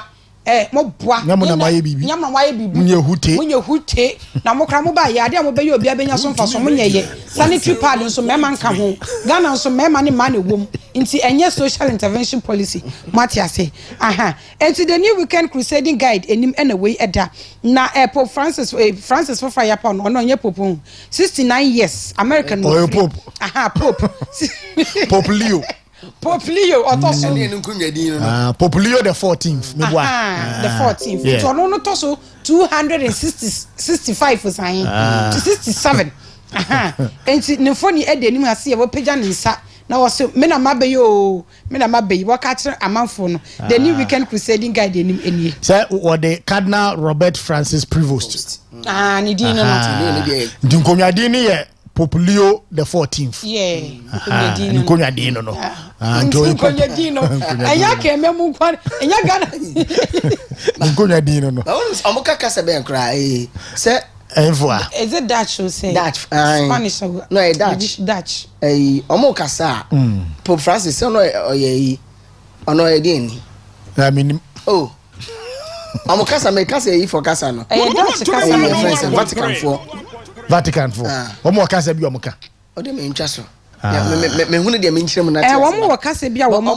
ka twiwom ai otumika Yesu Kristo na kasa bia no eduru ba bia baby for there be fremu but enchiremu ne ntiase na e different but I mean me fa we so bi say that be no be ma okay kan ba that be no be ma eye bibini edi popo e kan say we ase yase we yase that be no bibini edi popo ba bibini dia e besi fa say popo bi ewuo na yiye se na be ye no be di onko be popo ebetumi say ya say Romani ensi or practice father eduma ni bi kra man servant ensi ofa no popo dudu say no ma ba 200 we kan wan say bisa hu say bibini wo mu a yes agro be so efira no pa wo ofa on say ye generation wo hu ye bisa sampa on say wo de wani di wo mu enoma na ho ye ni tia on say wo mu ehye conclave nim na wo mu ye bi o mu to abanana wo mu ntumi anya 2/3 na wo so mu di eyi pope no ade ebe mo wo mu a wabontin expect na ebe hu say yemfa enwusie tuntum enko na wo mu so yenyan enso wusie fufuo ba de a tese yetumi apa pope enti people were reading meanings into it sa de enti na mu ntumi ampa wo ne de mo di wusie tuntum ba ese bi before no na ye kala no before ya bro won crofo isa no papa enti enwusie tuntum no fita no crampo racism me say anya ade a ye o meyi pope bibini da okay yes okay because wo fa na wo hye wo mu hye no ina obi a no wo ye direct pa every Cape Coast madam ka pope your friends Cardinal ye Texan me nim say no mo criteria because me I'm not following those pope and some ade no but I some can be na me so me tie but me follow who follow omo criteria me nyina so the pope ana because one time me hu say pope for no mo ware ana I'm just asking I'm being one Romania Roma so for ware na it's mo be for pade no nti yim pope ye o sabi mo pade no do Cardinal apia ware apia me nim ni apia ne ye mo ware ye e be for no pade no do ye pede ade mo pedo do munyaro to aso ne nko wo dey to aso ne nko ana be me ken so to aso ne nko okay yo daily analyst the bokata no ana me sekura no pay na yura eye kesato forcing doctor ana wo doctor Alhaji Mahmoud Bawumia baso pa se sidi na ndenya ne naso no sabe producer eye ndo ye free tititi ana nne etumeja ne naso na enkwaya de bi nso ande abasa no se na asa ye beto aso ni ama ye kuramu yie to di nka Dr. Mahmoud Bawumia baso ansa wakasa enye 9 day wonder se ye jane nde ya ye beto aso ano so e krata no ne fa eno to so 9 na US nso ene wodo mu adonate 14 amount personal careers ɛde ama Ghana ɛhyɛ ne yɛfɛ paa a ne na no esisi ya Pope and one my pound American Pope no so ɛdeɛ no ɛda ha but yɛse NDC supporters binom one more ɛda fiase bɛyɛ abosom nkrunie wɔn chairman panin sɛ so abade a ɛne na daroma wɔn hwɛ na wɔn amnesty wɔn intervene on their behalf na ne kwakura mu kratafa to so baako ɛne ɛnan abnamamfa wenwie na afɛmumbre mu yɛman panin ɛnurati ɛbra 120 days bitter social contract wɔka wɔn asɛm wɔ se obiara ninja sɛbi pɛsɛmi nkumya ni trimɔden na yɛbɔ no ɔman mu no na yɛmfiri yɛnkwa yɛbere ntuo ne mesan sɛ dua baako nyɛ kwaye na yɛ na yɛntumi nyɛ kwaye no so ɛmfa so oya story now say den NDC supporters bia wo mugu efiase omo say President John Dramani abadia won share na wo ma wo amnesty now have you gotten into that when I say president bia ba see o ho kwan see o ho kwan sa enti why boni o ene am wakoda ho enti wabanya banti boni na waye no yemu ye ni nguso na bra na yenyu na bra just because wabanya ba oh ba say ya ndisi mantra omomba bia no a omkofo bi omodi boni bi omode fiase yi wo mo ye the muntie 3 critical example betumi raise Salifu Masi Mugabe no me eye won aka akogan no me ade yekoyi wo mo abra mo so meto ajage form na but yi wo mo ntie no they are also pleading so man pinu abe usuban dada no say we go for fiase ndisi fo no be yi yasu firi mu ene omunso so musuban na munso mu de free ha na mo ko hye honom no e bia na wo akọbọ obi kro no wakọkum obi wakọ repi akoda na osma banya benti yenyu na bedi enyamara sem ye boa yonkwe menchoso me the daily guide ko wakrata no to aso no kro yanso na me de be sore so Ghana's favorite newspaper and Professor Michael Kwe wakasa dia fa Chief Justice ne suspension no and what mu say removal process ne de wo fa nya ko na mo san ye ya de na petition na mo chure san ye chure petition grammatical errors mo reasons basa san ye no wakasa edietia daily guide enim anyway eda na ene ye say sex worker bi local name ne eden 22 na 224 say 2 plus 2 4 mama nka ne say ahyawo aha wo ba to ye mantama ye say jantra wo ba to ye mantama ye from sisters your sisters we ye no at ye mantam when you come here everything about us and different yes sisters into by your sisters I know what you say ye say ye jail in 20 years ono ne de ne say human trafficking Nigeria for ya o ono ne ba hase no be surroundings na wa settle akopege to bi no wa hyem na wa hyase sisa wo mu free Nigeria ho sa na wode wo mu ba na kyese wo mu ye na wo mu ye sales de ma no obi nso edwuma no so ebie no enti Ghana for yese yen so sonsamfo so yempe fi na LGBT crisis yen ntum na woni ebeji atum enti ye jele no 20 years won kodem wo pie ba wode ayedusua de enran kan Kumasi arawo se mefiri ho ba ye ne sa akoda wonya fi hye no nsia ye ko hunu se wewu ana wada kem mpenifo aposifa ko famu no yeguso ye emu enhwehwemu yesi wo prokra na wase wo yase ono ma me ko dwom na ma me na wanye due diligence wo no okora ko dwom na se wo hu ne kira kwan a awosanka wo kwa echi ko hwe no am se na eyewitness bi di nkomo fa ho se ma me ne ko dwom na ase anye yi na akora na minim se okoda aka ne mo se the private car na ne ya park so okoda mu se denyo na sabi we wa democrat wo say eno na me hwe mfoni mama no one report here and if there has been some official reports na okay enti ni aba no mpanifo gu so wo mo ye nsem no nhyehyemu ne beba beto dwa no ye fa nkamemo truth and accuracy every day daily graphic ano ne de ewie enne anopai democrat ano empensempensemu na kalekidi aka no asem American Pope na wonso eda hanum seye onsani mfaso katafa to so dun wotwe page 18 no yama mpani wakasa wie ye no NPP amanyoku no so ayo omo so de na wom de ne 120 bitter day social contractor John Dramani Mahama ne Ghana for ekoye na wom se John Dramani Mahama 120 days ndi obaye ne se oba be pursue murder se oba be shemukina violence suspects ni ade na ahonsem bebre no a na eda hase yama me Elizabeth Ofosu Ajare Minister for Trade and Industry and Agribusiness onzo fo ni da se abana na adwen se dwadie bia no efa kwampa so na omo mayo madwen so mo bedi omo mu dwa sɛne aba no hyehyɛ kwan so mu busuo no wɔn ɛɛto wɔn so yere a ɛno nso wɔn bɛbɛ wura market ahodoɔ ne shops mu a saa nkɔmɔdie no bɛkɔ so sɛne bɛtumi enya ɛyɛ market a ɛno no obiara no ɛtɔn ne sɛ ya saa na obiara no ɛtɔn no na nokrakra mu nso no ɛsɛ Ghana ban alonchi Africa's largest AI driven security center a wɔn sɛ 24-hour security unit no I want some kind of pay daily graphic truth and accuracy every day. Oscar, it is bibi koso I don't know me nim say more observe sade no ma me misa bna so ma no me nim sisi ano de o ma adopt no a na say yesi oyere ana say ompena Accra o say o kodware aba eya di naji sa oyere Accra so we bia me kosiesie me ho aba e bia me ko eye salon ana se bibisa me ko spa ni sa we no eya di naji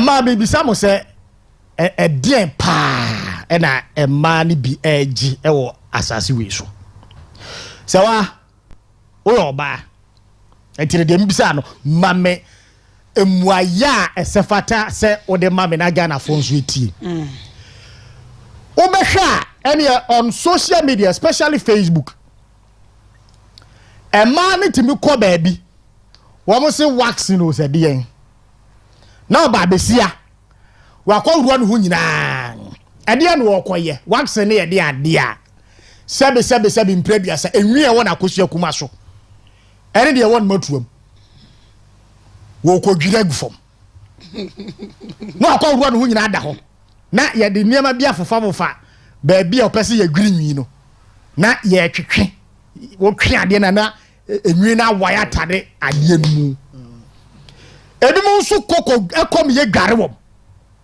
mede no amenti ase e mema nso na ye gware mai no ruo no ho nyina no abo eye bodies no I said dross no ada ho na de se ala tesemina o se nso no mde afra nsu o ye de asra de ho nyina ne ye di nsu ogu ne so ne ye hohoro e ba da ben e no so free hefa o nya bi de ba to yo ba me bisa o se de wa stanga o te wo no abo opusa me boa because ne ya wo mo je no chese entiasie bia ni mu o entiasie bia ni mu tiasie ni wofa yei me wo kura adwire me wo bejiru yes wo bejiru me wo adwire me wofa enuma bi wa ya ye de ni hu bebre oh no ye de ni hu bebre now one thing about waxing no ade ba ko a mesua am ehu ni se wo mo se waxing no or waxia eche ansa na se afubiem na blade boy say na blade boy say wofa won say sesia wiase ni ye na ye ma no krampo no sometimes wo hwe oba bi ni ye bi a wo ya ya na won tena se ya na won tena se I think it was yesterday na master control room na ye hwe infoni bi oba be si a wakoda ho se sebe na kwesue kuma no ye ntatu ho nyina ni hwan fa den na wo tatu ho ye dambo o mo da mo untu za na mo nu enti wo fa wo te se ye se enyadowa wodo cancer na ya wo fa ye tumi boy ade bi di a wo hu na wo nti bi da abo oba wonyi ye bia o ye 25 26 ye bia ye se ya de na aye no na wo adan oba be sia wonam na sebe no to esuso nsuo adentia wakoye wo mu bibia libi wonso won se untumi hu ne nyansa nchen nyame na dabio na wakwa akoda ho no awuro hu nyina naked na ye de say amanyo say ye de ben ye de agu ba bia pese wo yi nwi ni so ye nwe mo mix e wa ne awai yes na tutu nwi ni nyina afiri ade no so ade no no genzi emema no nsu binum ye nka na bodwini sei no wo se we yi abre nti wo kwana ye de afa ho ama no obeba ne ya wai ni nyina enyo mo ya ora ya pa ya pa meme nyi wa bodwini o mo ye ne say ya I fe ya because and a man to me yes as I was shani pano ebia ya facial expression no crampo ma unso ade no ya ana man to me ko da me yes da aho na be makra me kra me tie kra no say me bia me zip me flap no mpona we ne femia ha ne ya na nkepese ye kwimi Oscar, but serious. Yes, it will be profession and it requires professionals. It's in main time say be yes, professionals na here. And there's no way obi a professional wo ne professional you know wo ya say obi ya think be e dia ma de no we no de na nchen. Yes, send I say but me worry this wo mu wi no credit abetu Facebook. What is that? That's what the advertisement. What the advertisement? Yes. But maybe ba ku bia na me hwe kranza mo wie paper review wo ba be ma na egware no. Can you imagine this? Yes. And what is that? So me can say me person be betu man no see morning time person me wie me say me just 2 seconds per.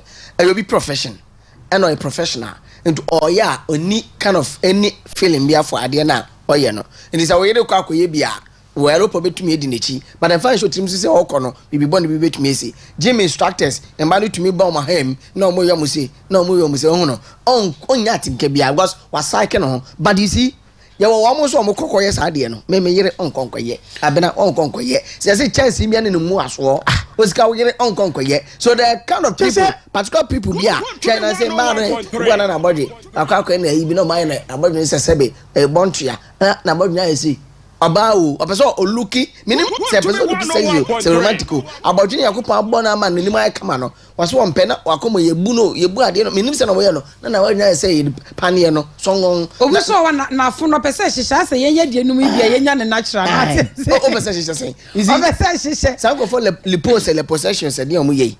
And Abnaka was to be to now, Sabina, elbow. But, baby, I didn't air corner, and near waxing it, yeah. So when you are kunya, yeah. Oh yes, because you see, send a moga say, if you know, so wax here a chance, but it's true. Or one who we or Bocasa no so hard because me say every week be as him committee. As him who we but and when this I said, I'm coming. Now who go you to Coco you to your baby? So no. This didn't back on any waxing no. Wax on the drone ya. But you know, a smooth a man mortgage and a man specifically a man. Na sebio about ebia mochu man na sebia wasine. What do you mean? I don't go to Begum. So be me mouth. Minute is I don't know. Dabi we know ebeba entem waxing man. What about janya ni beba ntam asemu. Enya ni beba ebefuntam ne emfuntam asemu. Morality no kura na yade wanya wo ba ankiese kata husie gina wo me ba kata husie meboa ano so kata no husie which be say won ba wo mekwa kwensa de no ya aba bi o twen asebo odi ufu ode asanka ni tua sade we de no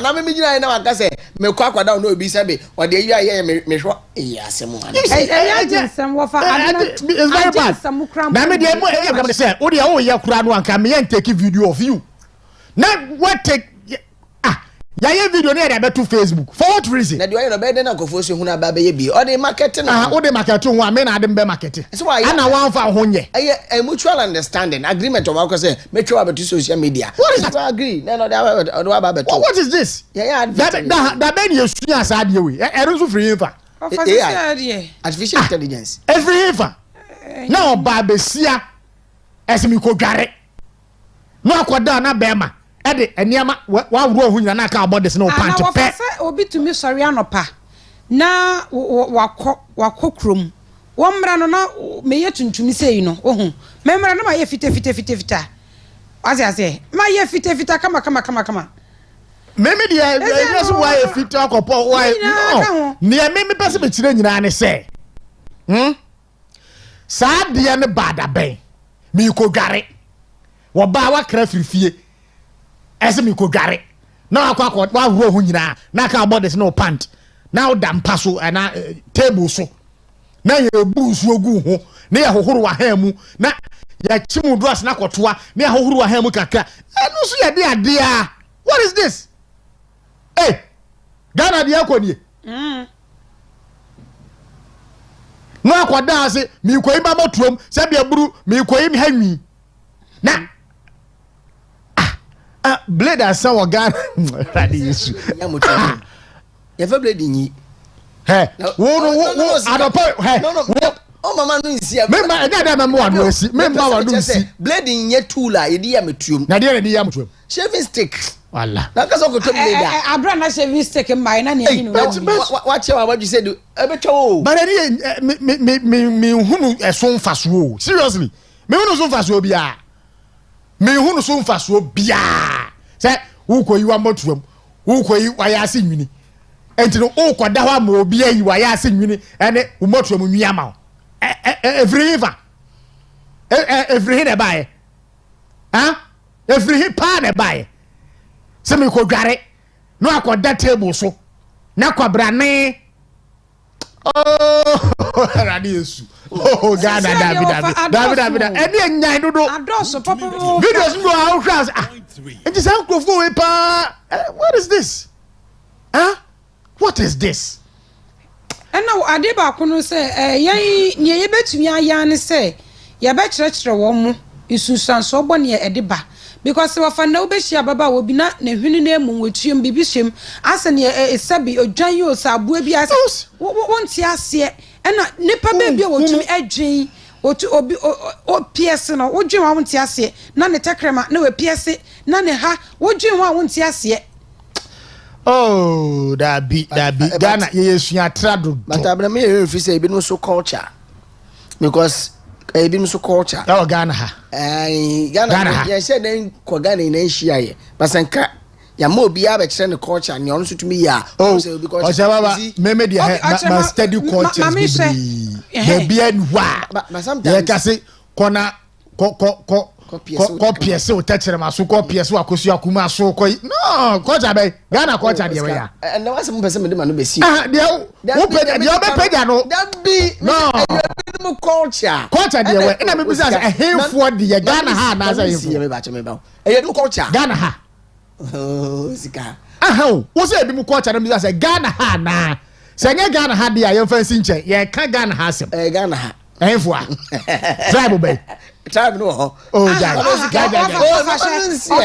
me wo be bi ochema fiba enye wo mu culture na obi no na now so woko eyesom yes tie mama show you different from culture religion na no say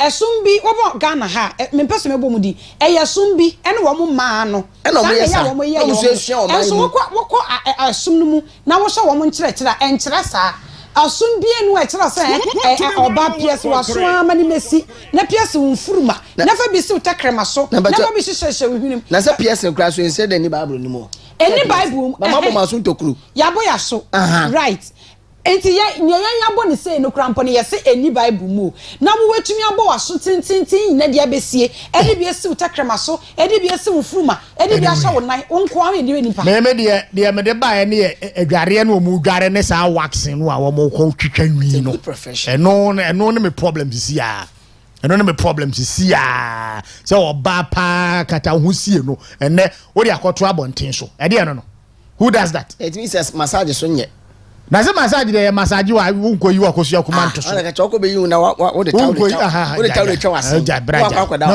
no massage bia ni wa akoyi akosu akuma nto so me kaso yi be yi amana ka opieto na me kan ti unti de me kan tie de me kan no me say wo mo ko dware no e ko mo body se pe e no mo pieto asa massage be na ko massage a wo yo ba wo gina ho massage be na ko massage a na wo yo ba wo ru ho nyina ama ba ma ko massage wo nya ma na massage mba edwade emema nko na edware ma no ba na oba na massage be ma nso me oba na massage but the question is oba na massage be azu be ma ngro ho nyina oba ko so ye nware e be ka boxer short na boxer short no enye oba so ne dress ne boxer short no anye se me chachire bo ne yo basi be obi so be ebe tinia ono so ye na ase se ye ma no a onfa enye ma no so wonjai magni ga chance be ne mu aso Ghana 30.8 million 30 million no ye nya sa 8.8 and that's all. Who's the who said 30 million in yes? Redundant, no. Redundant, no. I'm yes, I'm going to division 10. My yanya TF agreement check a crime and fat and some home. Because maybe when you say a very critical concern to me, son, I mean, no, say a critical concern, say, what ba, na what wa pia bonten se uko gare no akoda table so awro hu nyina na ka obode se de o pant se na bema e gare e hohoro wa hamu no achim do asna kotoa no ahoro hakakra no abe hohoro hakakra unufu asi nyina no abe hohoro. What is that? Me I don't know. Oba ukoyi wo motuamu nwi ukoyi wase nwini na wakoda ho na ya de niam afofa ho na ya be twetwe ade no no wo fa na de baby abekọ bia naked o wo se se wo mu photo shoot o mu ye nyina nko wo kwa be ma na efe wo de nyoma sra na what I say na nyina aka ho. Anyway 0248071174 0248071174 wadwen kire wo eye nsem ya ya pagyi obetimi dia ba 0248071174 me dia to me no me I don't know me unu say right say wo ba wa na do ho dia but ya ne record ya betu social media ne ya be we ne ya be we no so free hefa yan fo adwen che emfa ho 0248071174 0248071174 na enkoman so wo ha ye no bedi ye be ko ye very assemblyman ho no de say ya ho ye hefa assemblyman nketia krom ye be ko na ye na kodi nkomo enti 0248071174. Hello, good morning. Hello, good morning. Morning, Accra. Eja tibunie. Jeni Accra boko dia. Nyame adom boko. Eja yentie we. Accra so say dia when need you that TV radio station atiko kra. Atiko ba enche beba. Mumo dia yesramu na. Ya. Okay. Mama for apprentice ni ja ni na me katrin Africa. Ana incoming national chairman want to me. No man about. Let me show chairman. Abna mo wa efedie. Everything o ma won fafo. Abna we spread video we nya I have for me shebi. For me shebi. Me de baba. O wa efedogo. Eja yenti o. Na Accra. That's mo say die tete. Tete to a sense. O share young girl and you know what you man what you do him. Want to be 101. My plan is to be here. I mean, we are saying the Bibasa, you are saying, and I don't want to work here now. Now, your friend said, what you got? What is diamonds? Manso program, we Frimpong. No boys, I know my people. I say, for management, in Munich, so much, a young boy. No opinion of. No one even said your England, Papa. Then your coach, Johnson, or German, or young would debate Qatar. Then your coach, America. Ghana, a civilized country. Ghana, a Christian country. And this idea of course, what? If we had mass enough, then so did that. What you got, what did you? Mahama, yeah. Hello, good morning. Hey, what does you so 0248071174 0248071174. Hello, good morning. Good morning. Nana Oni. Oh, okay. All right, my NT one pay. And my one abana. No, airport one to because I and I Bob and afternoon, and then Cow question is a good thousand. And then I didn't know what any best better also my Bob or Masco as me. I can say, above all, Ghana for yes, and I similar above for the level. I know the but for Munka, for some of myself for Munka. We are them and Bodin Kawasu as ma. There's a man of a show, Monsieur Nampo Manede. And my honor of my Bobo was the Deno. I know the only so. Okay. I know the. All right. Yeah, that's it. Hello, good morning. Morning, what's it? Well, if I would be a free fee. Tell me, man, for me, because I feel Takoradi. My NTO. Yo, Osi, na we a money no one. If you are share cartoon and for your two or my Japadia tour. Some men ya no mko yi omo no mo yeto so ma wo mu ebi ye di tu o ma ya se bi ye di tu o ma japade so ebi di tu o mo no fo so Etimi di akoso no wo mamu no osi amane nya onwanwa eyade a Ghana for eye a omu bi omu wo ko massage ni ade nyina o ma memma na ne massage ma no o ma yi omu ka omu pant no omu blaze ani sa no ma do ma kan se se be ma na ya ma wa oba gina ne nchen ana wo ye se de bonisi eduasi we de amane nya ohu kra yo metia abijafo nyina na metia region penifo nyina. Very well. Okay. For you, that's a pa. Hello, good morning. Yes, sir. Good morning. Good morning, Minia. Na mi adom ye ho ye pa cho gina yie kakra mai. Yewai san kobra bim na kasa no ne ye ndie enye kra. Hello, good morning. Good morning. What for odin baby afree fi? Me de Kwame don ko me ka sensible manage kuma. Kwame ye ntie wa no pay. Yo. Me come say topic me da wa me de. Aka kakra. You mean say total madness. Want to be one and ko ye kra in fact. Uba kwa ko da ho pa be to say bet me aba wa bra wo ma no bia ya sa de ne de. I was tempting for me to 90 ho. That's it. Okay, yeah, so yeah, that's it. Hello, good morning. Okay, I'm say yeah, some problem with the phone, yeah. Anyway, yeah, fancy I see. You know, what they read here? You're looking, my taste good, but I just had to redirect my looking. That was it. Yeah, white. Why ya sing wini? Ewe. He all come we. Na ni nyina na prunsu no hwe. O se nya yare. Hwe. Ade we. Eya. You see. Eji no me de na ni be prunsu we. Oje no kura enye. Hwe. You see. Anyway. Me de me problem ni ye e ma no a omokoda ho ma ye saade no kan tete no we oba na uduru mpani fie so a upeja ye kire o sa ne ma ni nyina hu se hu ahyase e banwini a ene ye upe blade no yi so kama so se na be ya ho e be hwam enka bia ma ho enso ene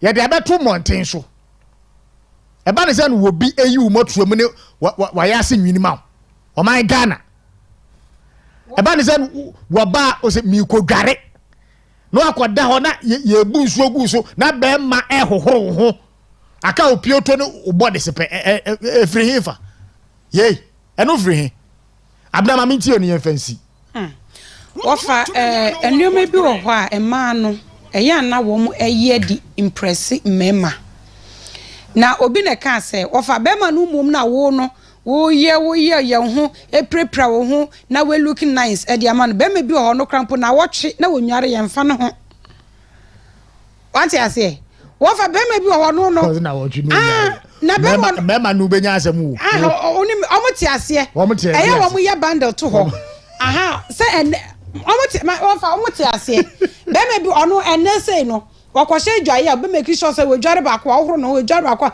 be 5 times in Monday to Friday die no Wonyare. Amema ni nim. They know. Ojaba. Me no wudi nkomo pa bundle no why ni sa. Yes, why bundle? Aha. Why subscription dia to ho. 5 days. 5 days. Into wafa. Samba ma no na ye subscription ato ho. Na wo oba no so wo kun ho. Me ye person. You are doing everything possible to look good for that man. Eya mo nwie mo ho kanen. Sesa wo wax we nim na we ni na prunsu. Woni prunsu wo bi sew. Wo bi sew. Na so wo ye. Ade wo abi to se dwaye. Na nim ni tiri ho mponi o. Na se bia buru wakosua kuma so. Ya no kura ba ti se na nim mponi ni tiri ho mponi o. Na akosua kuma so. Wo na ye body part bebu ho a very very sensitive. Very very sensitive. Bibi kan kakra bia o te se bibi aka no unya tenka. You see. Na oba wo kwada wo ye san de me na wunya man shakramsa. Wo say no. Yanwe ye ho first. Yanwe ye ho na mema no me subscription. Nti en koku. Almost subscribe. enkoku bebre sa ene Friday ye ka say obi ko share dwaya no pa we dware aho no sa be 5 ya be wo mama voice mo my so no pa yo over mema na make no ho me no fofo no nti minim ne meka omo subscription no to nti na na obi de be spy enso nso wa hyase ye hu we bi na wo de akwa impress no ekosi aga all right o se ba ye ntio na ye nso so na ye nko yeah wax ni bia na mehwe na emso no wax no ye wono to efe pa echi betu TV no so na o hwe mi you see na o ka ge na o wax ni nim no asem se eye ne ya na ni puru so onye professional enti no ono ana force aye na ade na e ma ne sa eye pain no but se wo ko wo mo yi ankasa mo ye professionals in the job na field na you see mechanics anu am person obi a feel okay no ye no ye because now Bible na Canada says we as ne be na we ya settings no be see o we say ye fra bibi AI and then you pay bi say AI na o ka kire wo kan na e bi say ni wo na internet wo osga bibia ye possible we as mu ntino ye mfa ne sane mfa nante ba me ade ba ko a e me tan ne say obi ye na de okokom ne de o ye and de o ye ba say bi ono no na mabonti ya sebe we ja no gbunyi eno so ye kan say emba bebre na nam krom sebe we kom kro no nwale ye ohunu na wahye entire bi atare hu say yes obayi ya onam we clearly no bibia de di pefe awo hu bibia clear wo sha atade so won sha atade okofo kwa de na kan ye eno kra ye bibia twa ensunumu eti akoma ekra se nia obi nsu de djuma wo ye so wax ne ade no nti we de mesre me maka so obi an feel free but nia wo kwa ye no bisa ho se society hu ni sen one kasa na wo ya ade no kra no obusuafo kra hu ni sen two sa wo ba na sa wo ba na eya wo ma me no be hu ni sen ana wo papa no be hu ni sen na wa se bisa ho se de mi ye enne me somo a me somo no efa na me kra ma pomoden no ebebo ame obi wo ma abonten a se na obetag me because you are being addressed based on your dress it's say na obedress no ana head borofo na ma based on your dressing say na obedress sa na obi be frɛ wo me tie ya o ska won kam atel ye ni me ho fa aba me be ye won kan ye e bia kwache ho afu obi wo ma abonten a ma hunu pa o ho de ayefe wo ayefe tela na ya de e fata ma tie de kan ko betumi de apam che ana de gu fom ha platform kra bi hunu ye na me yam shim na me bray ade okay no confuse okay it's was way Oscar you know one hour academy ni mu ya medical say see am akra mi efi asa me all right Oscar send them atade ya my friend dey obi mu abonten a chief director boss senior man on from chaleda na ma tell my send me dress from Charlie nti me dey make bia say send obe fa ho no san dey be fra what African way obi hu a bosu but me dia baby a se ne ne ma ka ko no eni ya yenyan so wo mo wa chiro no as anyway say o emere ko na ni we need to adapt to the new order and I'm so in some instances no fine but dear ene yen culture no eboabra ne de mo me yen soso so o ti ase ene technology eboa yen e me ye adwuma bebre ne ho nkro ne ba but near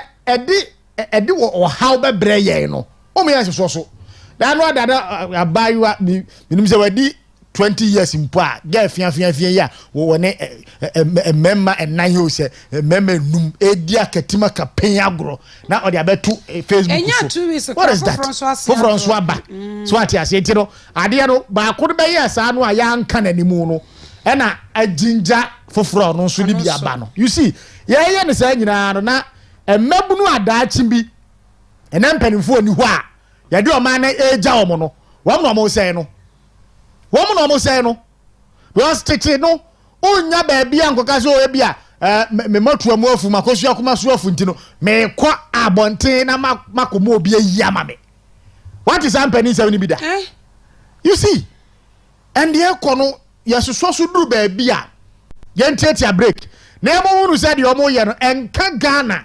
amamre ho ye nyai suatra na ya doso dodo ya doso that no that video bi ana mehwe say no ho asem na wo ka no wo ba besi akoda ho se wo bone na kosua kuma so tattoo ana ne nyonko ba afa video no ora ne commentary wa se bia buru se bia kudonto ade aye nyansa bia nim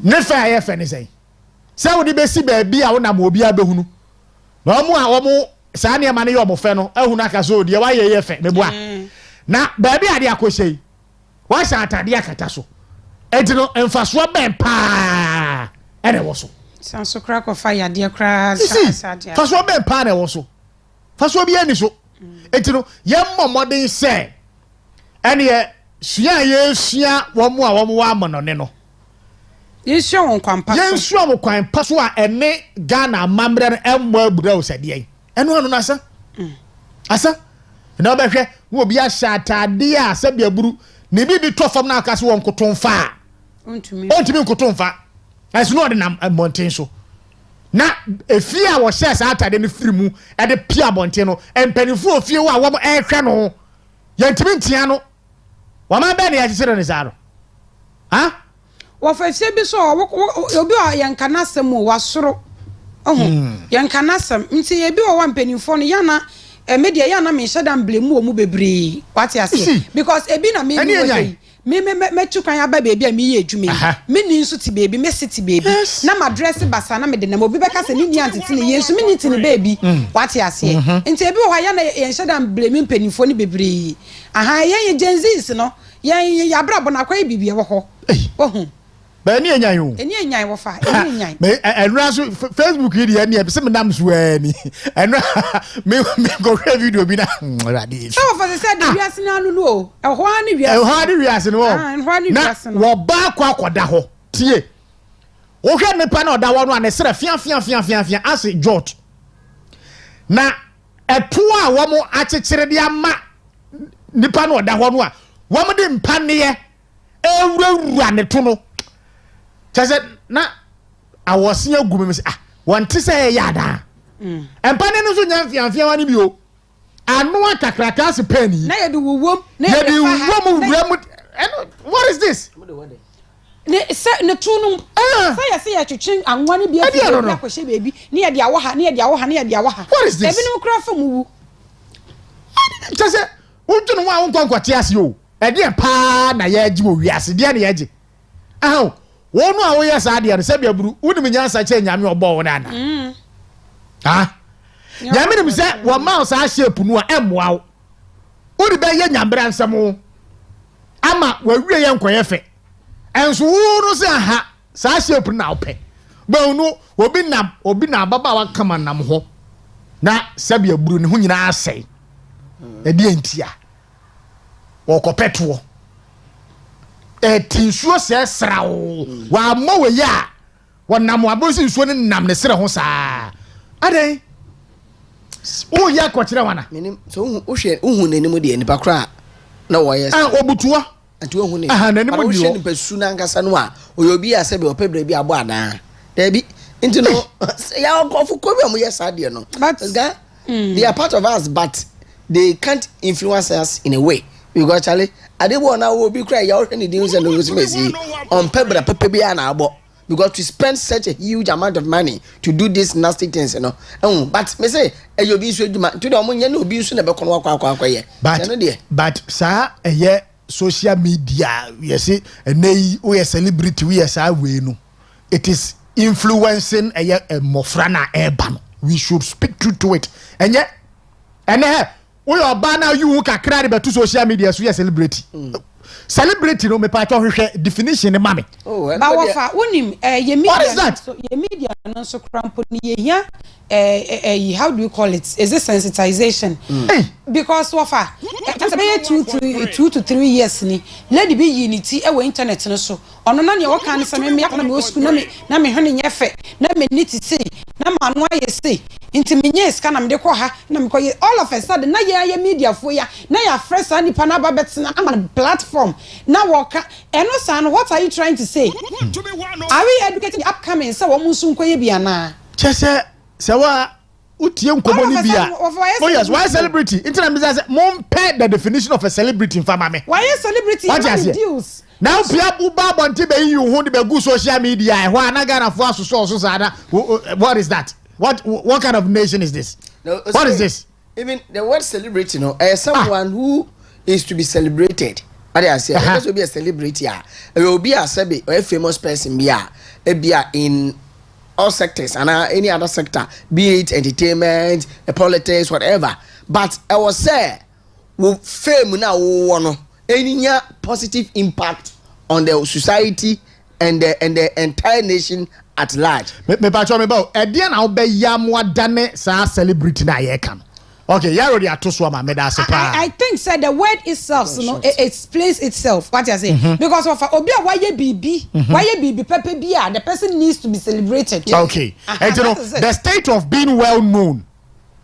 The state of being well known. And a celebrity me boa. Okay. And the day na obe ya ma wa ye well known. And on Ghana for na far. Wa ma dane no a ene e se hunu nko na ye de ye no. Yes.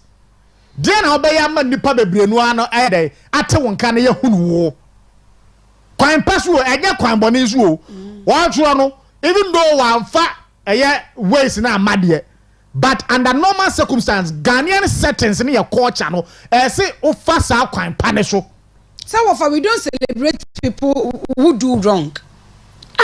We don't celebrate people because of their wrongdoings. What you say? Me say Sadia ya kan wa asem se ene wakose ne body shape ne sa we no last na me tie interview bi ababa wa baako me refi ni din wakoyi ye sa ne ma ne bi na ye bisa ne se etino ade na wa ye no e kan na wa bo no be si de ate na e kan no so we ekuro no wu a metimi de just 2 weeks ateka ni nyina na wo me form ne me shape no a me attract ye ambassadorial deals ni ade na say hey, Ghana baby akonie. Attract ambassadorial deals. Ofa ye wiase no na ekosa. Really? Ye wiase baby o ye competition. Wantumi anye dukra na ye didi wat. Nti ye be kan ye jebi. What you say? Ye too full because it has a lot of disadvantages. Yes. As young people, we need to learn from it. Before ubetu sana mono, you need to do your research. You know what you are going to take. You understand? Yes. Because wafana oba crown poko yes we are. Wako was no. Where yes we are. Otumunso on sign ye nipa na wa ye abran. Yes. You understand? Abia on yes no. Yeah, it's true. Yeah. Yes, no, the person is bringing another life. And no crown no. Enye easy sir. Enye easy. Ye try keke no. Ama na ho de so aba fam. Na wo be kwakwada ho. Na ye twitwa we. Na ye hyehye we. Ye draw diaphragm ni ade nyina wo mo to ho ansa na ye twa ma ho. What is that? And you know, celebrities often possesses a combination of talent, charisma, and unique personalities that make them stand out. And Ghana for no masomu no. Also a celebrity. Talent be now. Ye visa. You know ton. O ton ho na wo yi talent. Charisma ben. Uniqueness ben na wo mu ntia ene ya ye ka say. Ye frail celebrity. Ghana happen will be world who social media dinsem hunu a na ya celebrity. What is that? And you immediately my godmother, my godfather. You see, and no na your problem no influence free one bar. Na wo mo a sabia bru sabia kudonto wo mo ba no a wo mo ni mabrabo mu sua hunu bia no na wo ma peke saade no na mo so me de si o mani so etino wo bo brabo ne apesika aboabo no aguo no no so akoye ne we ye ni bia ene ye so no so Ghana ha sei no. And there are several instances. Ya ga se bobodi a ye betumi abobodi bebrebe kwa ye bobodi bebrebe sa ye here so awro ho abeto social media yeso ye celebrity Ghana for moma ye ni na ho moma ya adwini mu na ho na nchirima na e ba no wo mu hia yan panimfo no ye nim de ene suahunu na ayen fancy onimpa ebetumi etu ni nuafo na so ontumi ntu ni nua ehyebre nti ye tufo ntu hyebre megina ye no metie yi meye musician kese pa otonyom. Oh yes na yesa metum na metonyom be sia de na otonyom wo memu osika me what tracks be ne o Wofa mami ntwa won say o kai say last year ya manager na na kunya do abukra ono so baka cha so onso to onu kra de obone nyum no wa ha ono nyum no wa ha yes obi ayi ya wodwa e ma rap nyina ya mix bibia ma ya bibia wasan so kra etwa movie ana me feature no na sanitation na ka cha se me feature o enyum be na auto okay tie aha me nka so to ma me se enyum ben na auto hip life ana say high life ana me musician me nya artist me musician na me bisa say o ya bibia bi o tu bibia bi oh yes me limit mu tu bi a high life me mu nkofo mu afro yi ye tetemfo ni bia ndi me to adeda mu me sa to high life me to hip life me yes me rap me raga my acapella me mo rap ana say ebia na so ye musician ti ebia nti no what you say na me to adeda mu mi nti no adeda mu ada no scarce na say me enye da na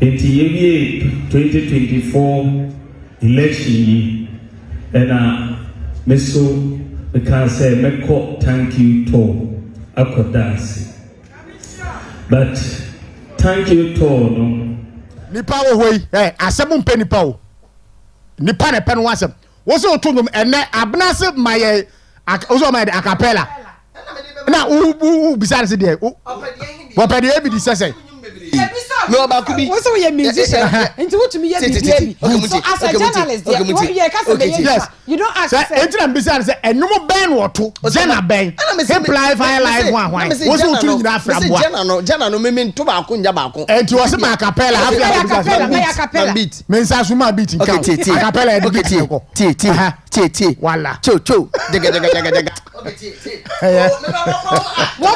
over serious daro Ewa yentie na yensoso. Wofa eda se yesoso.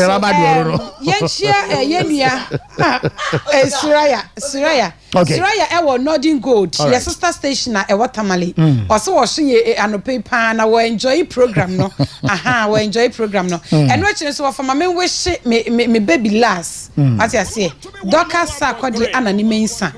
Owo ebukrom die primary school class 4 ono na bosumi tumi so na for phone Roda bosumi so o ka sa bosumi so okay Dokas happy birthday all right ye do bebre busuani na ye se ye do na enne ya nyame ade afi ba ko aka won fie ho no ye se won hire wapomden nyansa ne nimudie woma won sromo so enhran emfa wiase nyina ye do bebre happy birthday Dokas okay Ediasi on rapo ha o be rapo ewia no rapo ewia no rapo awusia ye da se ye de nyina no asi yenda eye team ni nyina se ochema ba thank you so much abena thank you so much berma ba na na kunadu abupra ye da se metina mu de ma no and of course MCR for no so ye da mo ase Michael Yaro ye da se Samuel Dingo ye da se Mana Prek air technician on duty Kelly yeda say